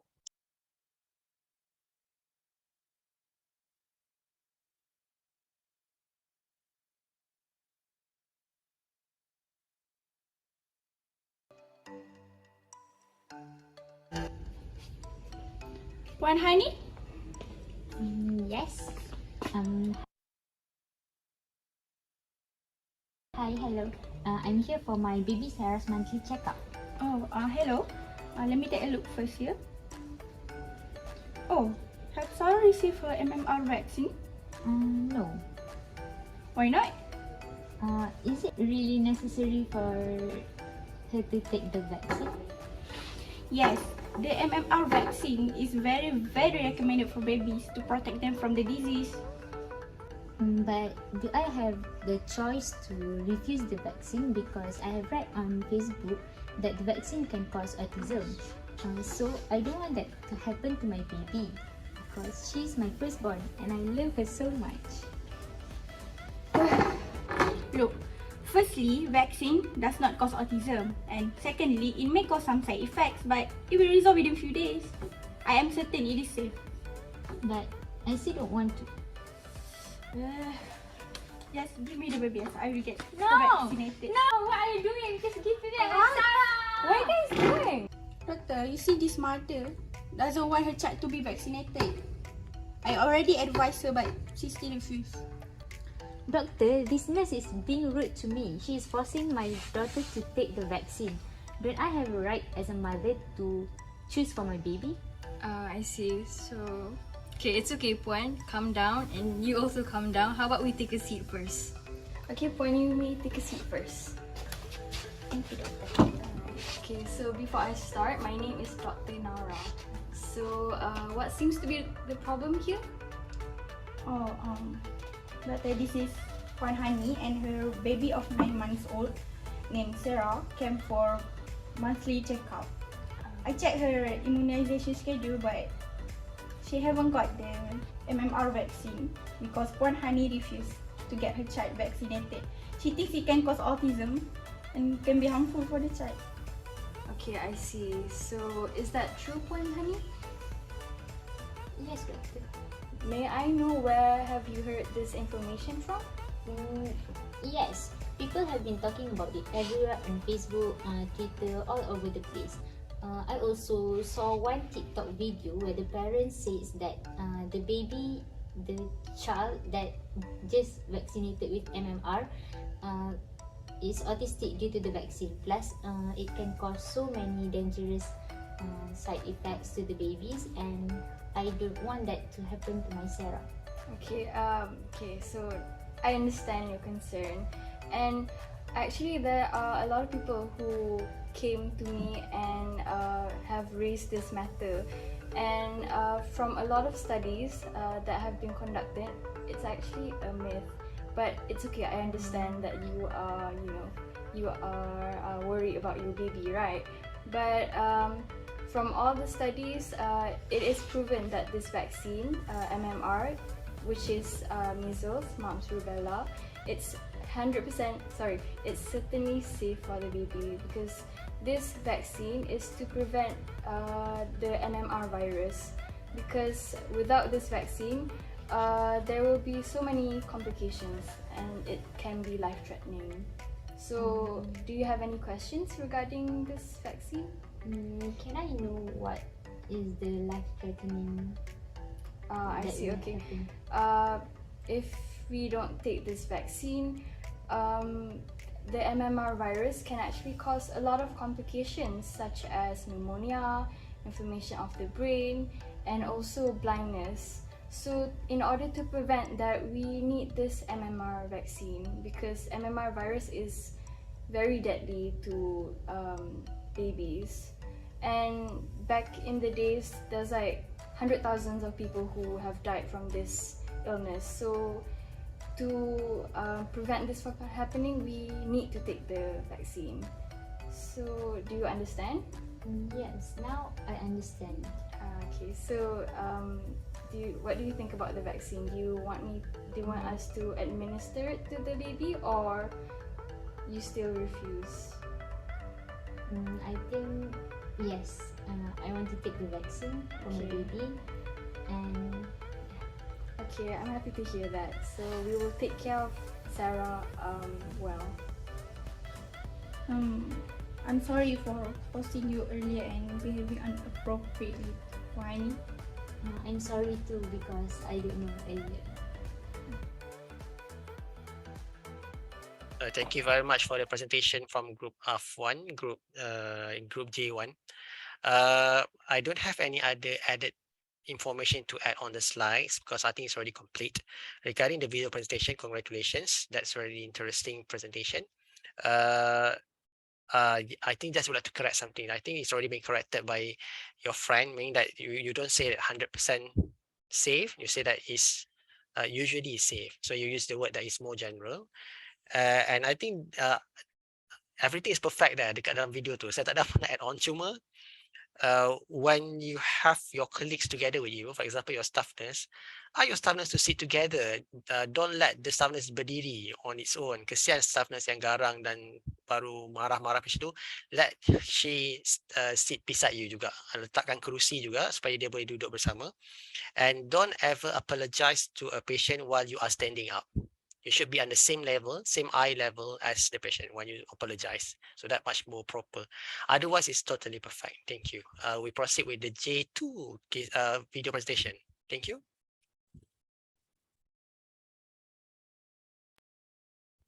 Maybe about the issue just now about, MMR autism, right? So this issue been raised up because of some fraud articles published by I think the name is Rick Field. I can't remember.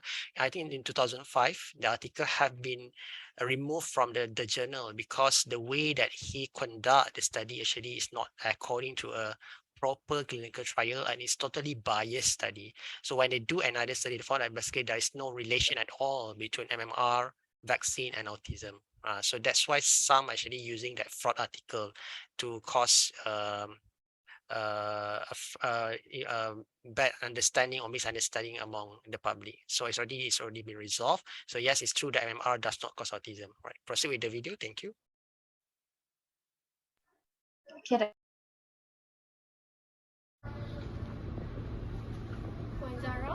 Puan Zara, sila masuk ke dalam bilik ya. Ni anak puan ni dah cukup 9 bulan ni, dah ambil vaksin belum? Belum. Vaksin apa tu? Vaksin MMR lah. Saya tak pernah dengar lah pula vaksin tu. Dalam vaksin tu ada apa? Dalam vaksin tu ada virus tu. Tujuan kita bagi vaksin tu untuk kuat pertahanan badan anak puan ni. Kalau tak bagi nanti anak puan ni kena virus. Tapi anak saya dari elok sihat guys. Kan nanti cucu-cucu sakit pula dia sihat guys. Baru 9 bulan. Mana ada tambah sakit? Semua baby umur 9 bulan memang ambil vaksin MMR ni. Ni semua untuk kebaikan anak puan. Ya, saya tahu je.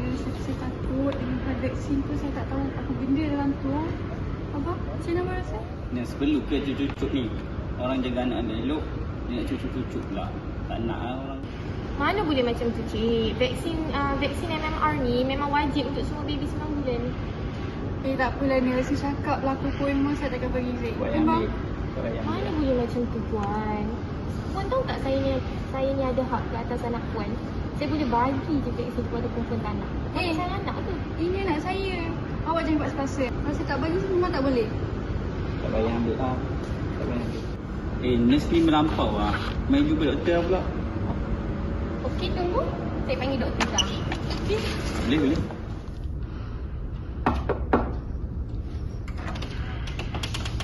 Doktor. Assalamualaikum doktor. Doktor busy ke sekarang? Tak busy. Ada parents nak jumpa ni. Boleh kenapa? Parents ni tak tahulah kenapa. Tapi dia nak bagi vaksin dengan anak dia. Doktor check kan buku merah tu. Jepun boleh masuk. Okey, boleh masuk. Kita jemput duduk ya. Okay, ni Cik Irfan dengan Puan Zara ni. So, ada apa yang saya boleh bantu? Macam ni, tadi sebenarnya kita orang datang nak check up dia. Lepas tu, Nurse Aida tu tiba-tiba suruh vaksin. Lepas tu bagi tahu macam ni tentu. Kita orang fikir macam tak nak vaksin, tapi dia paksa-paksa pula. Itulah. Okay, macam tu. Okay, sebab apa yang Cik dengan Puan ni faham tentang vaksin MMR? Apa yang kita orang faham, vaksin MMR ni dia tutup virus. Tutup virus dalam anak itu. Tak lah, takkan nak tutup virus kat dalam anak kami untuk kek. Kalau nanti virus serang anak kami macam mana? Siapa nak tanggungjawab? So macam ni sebenarnya MMR vaksin ni dia adalah satu pneumonia untuk mumps, measles and rubella vaksin. So dia sebenarnya fungsi vaksin dia nak mencegah jangkitan kuman dan virus untuk anak kita lah, untuk mencegah jangkitan kuman dan jangkitan virus pada anak kita. So vaksin ni dia fungsi bila kita cocok vaksin tu ke dalam badan anak, so dia akan merangsang imun sistem kita dan melepaskan ataupun hasilkan antibody, iaitu antibody itulah akan melindungi anak kita, anak puan dan kecil daripada jangkitan virus ni, mumps, measles and rubella. Tak bahaya ke? Tak bahaya. Majoriti Malaysia ni dah ambil MMR vaksin ni. So maknanya kalau bahaya. So ramai lah mati. So tak bahaya. Ramai lah mati. Jadi virus tu dia masuk virus hidup kan? Oh, dia masuk virus yang dilemahkan. So spesifik dia dilemahkan lah. So bila dilemahkan, imun sistem kita rangsang, lepas tu dia akan keluarkan antibody. Kalau macam kita orang jaga lah elok tak boleh tutup. Kita main ambil ke Oh, kan? Dia macam ni. So tujuan kita bagi vaksin mencegah komplikasi daripada penyakit virus tu daripada kalau kita tak nak virus tu jangkit anak kita dan menyebabkan komplikasi yang lebih teruk pada yang menyebabkan lifelong effect. Contohnya menyebabkan jangkitan kuman dekat kepala atau otak dan jangkitan kuman dekat otak. So dia akan memberikan anak kita yang tak vaksin contohnya lah dan dijangkiti virus tadi akan boleh menyebabkan seperti itulah. teruk juga kan komplikasi penyakit tu. So macam tu masih sampai dah kita. So saya nak minta maaf tadi pasal tadi pasal cakap itu yang dia Saidan kan memang selalu macam tu. Taklah dia Kadang-kadang macam tu dalam emoji sikit ni. Tahu lah kenapa. Tapi korang pun minta maaf juga. Sebab dia tak faham. So ada apa lagi ke soalan nak tanya? Macam ada dah kot. Okay, boleh lah. So nanti saya minta saya dah bawakan anak ni pergi cocok MMR ya. So ingat sebulan bulan adalah lagi dia punya schedule dia. Okay, ada apa-apa lagi ke? Tak ada takut So boleh lah kot. Tak apa, kita orang minta maaf Okay. Terima kasih doktor. Okay, sama-sama. Okay, terima kasih. Okay, thank you. Good presentation. I think the message is there is already been conveyed well to the parents, to the parents of the child, so that the parents at the end of the session convinced to agree with the vaccination. I think yang at the end tu macam a little bit mungkin add-on session kot, whereby the doctor also apologize. I think that's really good. And when the parents ask, kenapa dia macam tu? Memang dia macam tu. So you don't add on further. You just say that, oh, I'm really sorry on her behalf. You keep on emphasizing that you are sorry. So no need to elaborate on her behalf because you're not really sure what actually happened. So even though we're in the process of memohon maaf for our friends or our colleagues, but we don't actually be judgmental of colleagues as well. Try to protect your organization as well so that it looks quite okay to others.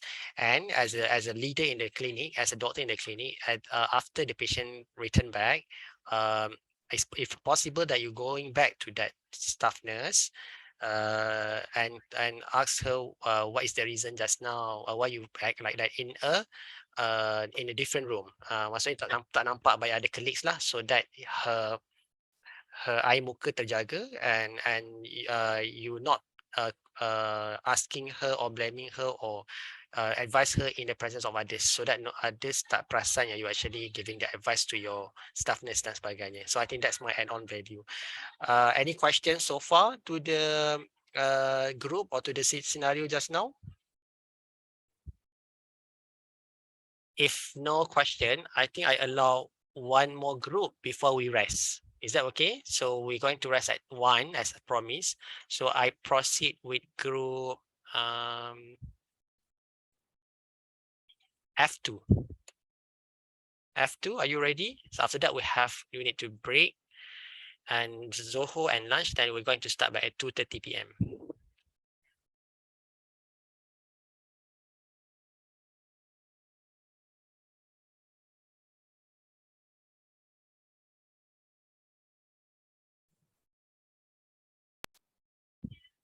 So F2, hopefully you can do it in 15 minutes. Thank you. Okay, Assalamualaikum warahmatullahi wabarakatuh. We are from group F2. Next. Okay, so this is the case given to us. Encik Ali, a 55-year-old Malay man, came to Polyclinic Balok. Aida. To get his investigation results. He was a known case of pulmonary tuberculosis in 2006 but completed treatment. He complained of coughing with blood sputum for 2 weeks. He also noted that he had lost appetite and weight about the same time. He is a heavy smoker with 20 cigarettes per day and had no intention to quit smoking. The doctor who saw him for the first time ordered chest radiograph and sputum cytology and asked him to come again in a week later for the results. So he came as scheduled and was obviously anxious about the results of the investigation. As the clinic was busy with other patients, he only got his turn to see the doctor almost an hour later. The doctor, whom he saw for the first time, hurriedly read the report to him, which was reported as follows. Sputum cytology suggestive of malignant cells and chest x-ray spike shadow on right hilar region, 3 cm in diameter, and informed him that he is possibly suffering lung cancer. As the attending doctor was obviously preoccupied with trying to finish the other patients, He did not elaborate much about Encik Ali's suffering. Instead, he quickly wrote a referral letter to HTAA for further management and gave the letter to the patient and sent him off. He said, Encik Ali, can you see that I have many other patients out there waiting? Take this letter and go to HTAA. Give it to the doctor there and he or she will explain it to you. Encik Ali was not happy with the doctor's unprofessional and non-caring attitude. He decided to write a complaint in the local newspaper. On the doctor's part, he knew that he should spend time with the patient, but was so much constrained with many other patients who also needed his attention, but has no choice. Next. Okay, so now I'll pass to the presenters for question 1. Bismillahirrahmanirrahim. Assalamualaikum warahmatullahi wabarakatuh. My name is Muhammad Akmal Hakimi bin Ma'aris, and inshallah I'll be the presenter for the first task, which is to identify the unprofessional behavior shown in this case. Next slide, please. So based from this task given, so I've listed 2 of the unprofessional behavior of this doctor. So the first one is that this doctor did not exhibit mutualism.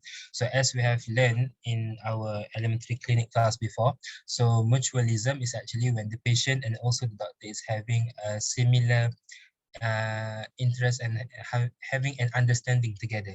So when the doctor is saying, for example, Mr. Ali, you have this kind of condition, so you need to take this treatment. And then the patient reply, okay, I need to take this treatment, but what are the side effects? Do I need to take this also? Do I need to eat? Do I need to do this or that? So that is mutualism. In that case, where the patient is responding towards the doctor. But in this case, the patient actually just follow what the doctor said. So it's actually more towards parentalism, where the doctor is just saying that the patient is having this kind of disease, which is in this case is TB, and without any further explanation or without giving any emotional support to the patient, the doctor send the patient away because at that time there is a lot of patient waiting outside of the clinic. So I think that is the first one. The first point for the unprofessional behavior of the doctor. And the second one is the lack of emotion control, because as you can see in the statement that the doctor said to Encik Ali, Encik Ali, can't you see that I have many other patients out here waiting? Take this letter and go to HTA. So it is actually not quite professional for the doctor to be actually halau, to actually push the patient away and not treating it properly, even though at that time there is a lot of patient waiting for him. So I believe as a doctor, we need to be more professional in terms of having to know where to put our emotion in place. For example, even though that at that time there is a lot of patient waiting for you, but there is a patient in front of you who is suffering from a disease, and you as a doctor need to act properly in order to take care of the patient emotionally and also spiritually, perhaps. So I think for this task 1 and task 2 is actually quite similar, because task 2 needs to describe about the breaking bad news behavior, and this one is the unprofessional behavior. So I think in task 2 it will be more elaborated by Sister Afifah after this. So I think that is all for task number 1. Thank you. Okay, so for the next question, what are the shortcomings of the medical officer in breaking the bad news to the patient? Okay, so the first one is, we can see that his treatment was very doctor-centered. We understand that he has no time and many patients, but that does not mean that he should ignore his responsibility while breaking bad news to the patient. So the first thing is that the interaction was very doctor-centered. So meaning you can see that he just read the report and he did not explain, or he did not comfort the patient. He also did not really care about this patient. He just cared about telling the results. And it seemed like he just wanted to get this patient out of the way just to go and tend to all the other patients. He also did not elaborate more on his disease and the management, and also his next step. He just tells the patient to go to HTAA, and then that doctor will explain to him. So that is one of the shortcomings when he is breaking this bad news. Okay, for the second point, it is about lack of empathy. Based on the text, we can see that the doctor baca je dan terus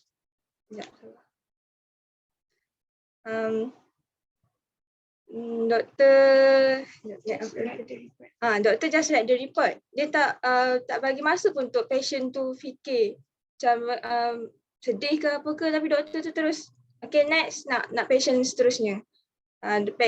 So doctor lack of empathy lah. And the third one is poor control of emotion. This has been presented by Brother Akmal Hakimi in the previous slide. Next presenter. Okay, so for the next question is, will we break the bad news if we were in such a busy situation? So the slide is actually prepared by Sister Hasada, and I'm going to be presenting. So I think this is a very tricky question. Why? Because good or bad news, the patient have the rights to know about their situation, about their condition. But breaking bad news in a hurried way is not a good ethic of a physician, right? So after a few discussion with our team member, we answered yes. Why? Because in order to achieve high quality patient care, we must apply patient-centered communication, where we have to prioritize the patient's feeling, the patient's condition, and the patient's time instead of ours. So in order to break the bad news, we can use the family spikes. Also, as for setting up, we have to establish an appropriate setting. For example, you have to appear unhurried, and you can silence your phone, and also prepare the information that you want to say to the patient, and avoid using heavy vocabulary. For example, you can use spread instead of metastasize. Next is P for perception. This is already when the patient is inside the room. You can ask the patient what are their thoughts about their condition, what did the previous doctor said about his condition. Next, I for invitation. Before breaking the bad news, you have to ask the patient if they want to hear the results, because based on previous lecture from Assistant Prof. Dr. Zafri, he said that 10% of the patient actually doesn't want to hear about the bad results. So ask the patient if they were ready or not. Next, K for knowledge. You have to know the medical facts and their implication before initiating the conversation, because you cannot just say, oh, patient, you have lung cancer, that's it. You have to explain what is lung cancer, how did it happen, okay? Next, E for emotion and empathy. Of course, when receiving bad news, the patient might be sad and angry, right? So you have to focus on their body language and do whatever is natural for you at that time. You can hold their hand if you're in the same gender and like that. Last but not least is as for strategy and summary. So before moving on to the last part, you have to make sure the emotion part is already settled down. Like for example, if the patient is crying, make sure he stop crying first, and then you give them a management strategy. And make sure to let the patient know that you are together with them with this journey and you will support them. That's all. Thank you.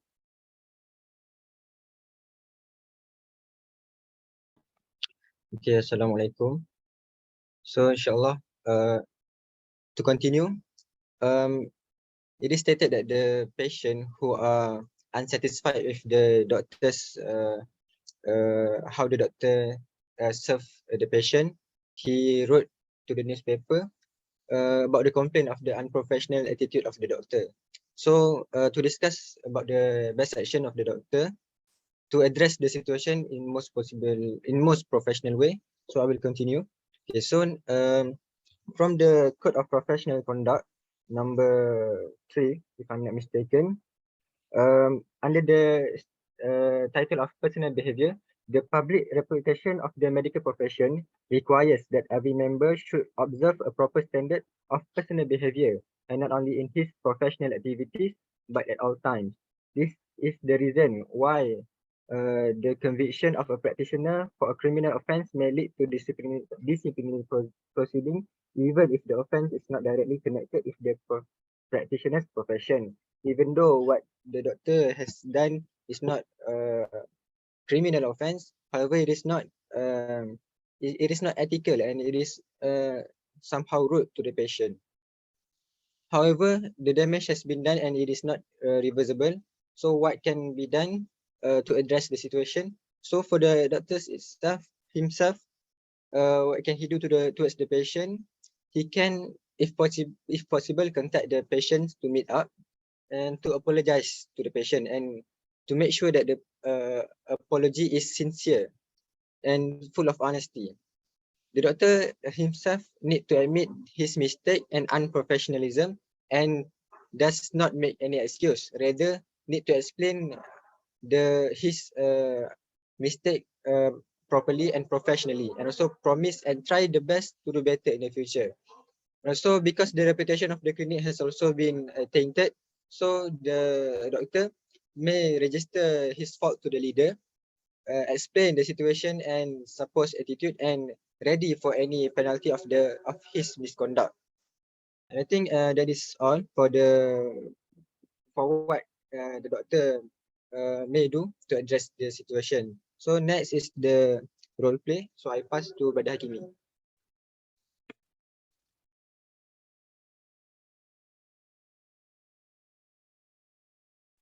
Okay, so next is the demonstration on how we would inform bad news to a patient.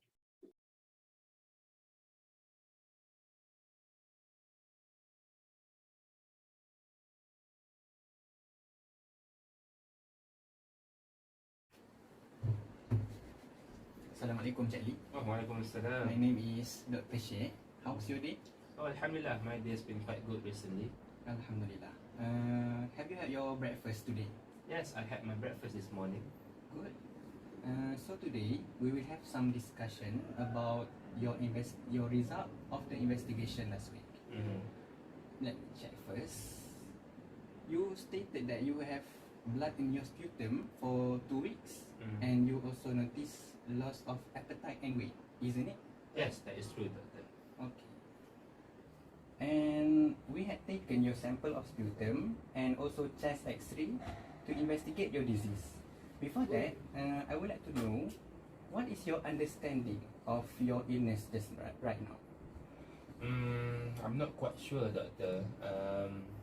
Because you said that there was blood in my sputum, so I thought it was TB.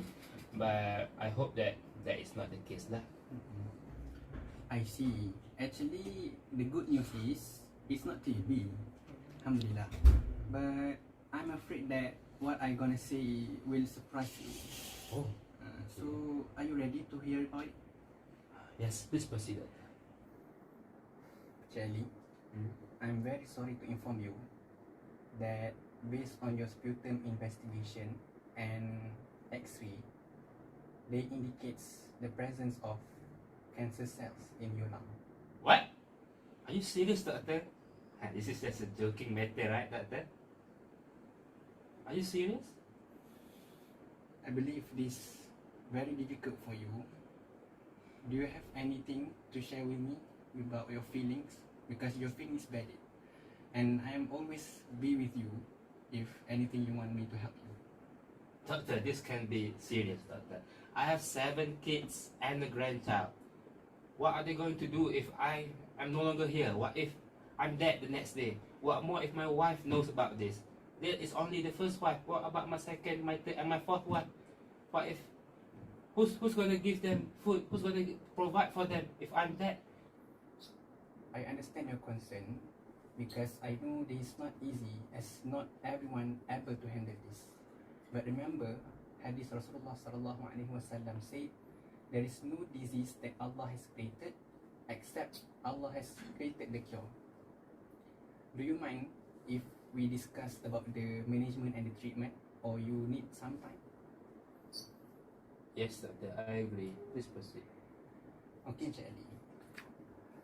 Firstly, we need to stage your cancer, and then we should discuss about the treatment, whether we use to chemotherapy or radiation therapy, or maybe we use surgery.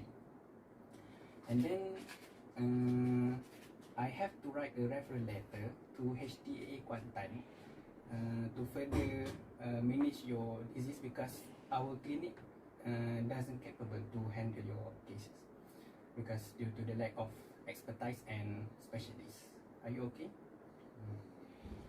Yes, doctor. I agree to be referred to HDA. Okay. Anything else that you want to share with me or any concern that you have? Right now, I think this is quite a big thing for me to accept because I don't believe in this kind of thing, you know. So I think I need some time to explain this to my family from the thing that I suffered from, and I think that would be best if you give me some days for me, just for me to have some time with them. Yes, of course, Jelly. Inshallah, I will help you so. Thank you so much, Doctor. Most welcome, Jelly. All right, thank you for the presentation by the group F2. I think I do not want to comment on this task number 1 to number 3 because it's already clear in the presentation. But in terms of task number 4, about someone's complaining the doctors in the newspaper. First of all, this should not be happen because I think the one who report to the newspaper are basically can be sued against by the doctor as well, because if you provide some bad information against someone in the newspaper is also not acceptable. It's not the legal way of complaining, by the way. So if the reputation of the doctor being disturbed because of this newspaper, the doctor also can make a sue against that newspaper or that person that who write the report. So basically, it should be through a proper channel. But nevertheless, I think the best approach, like mentioned just now by Abdul Manaf, is that the doctor accept that as a challenge, as a reminder by Allah. So he forgives that accused in the newspaper, or whatever complaint that have been made in the newspaper. He forgives that, and he take a better way of apologize to the patient. Make someone as a middle person to contact. That I think need to be a middle person, should not contact by himself, because otherwise it's cause more difficulty for the meeting to be made. So the doctor should make someone's in the possible involved the clinic to contact the patient and apologize and discuss what should be done next, as what we discussed just now by Abdul Manaf. About the video, regarding the task, if you're talking about cancer, yes, in the scenario they mentioned about referral letter, but we're talking about cancer, the doctor not only should write a referral letter, the doctor should call the specialist in the hospital and to discuss appropriate time for the patient to be seen. Because if just a referral letter, it take more time for patient to reach the hospital.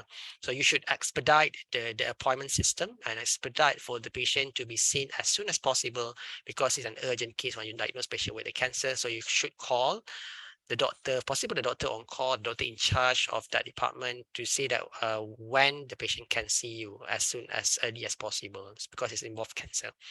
And second, when you would like to refer a patient to a hospital, let's say they're from health clinics, you don't say that because your clinic lack of expertise. No, you will say that because I would like to refer you because of my friends who are expert in that area. So use that word. It's the same meaning, but you just say the expert in that area, or you will say that I would like to make a shared management with hospital team for treating your cancer. That would be your professional. I'm not saying it's a better word to use in referring patient, because at the end of the day you are going to review back this patient again, either pre-treatment, post-treatment. You're not going to discharge this patient. I think that's my add-on comments for the group. We shall break now. We're going to restart again we're going to join again at 2:30 p.m. I'm really sorry if this is quite impactful to all of you. I hope that the message can be understood and can be practiced. So we rest for a while. Please pre-Zoho and take lunch and come back fresh at 2:30 p.m. Thank you very much. You may leave the Zoom. You can remain in the Zoom. I will keep on the Zoom to be on, the platform to be online, but I will start back at 2:30 p.m. Thank you very much. Assalamualaikum.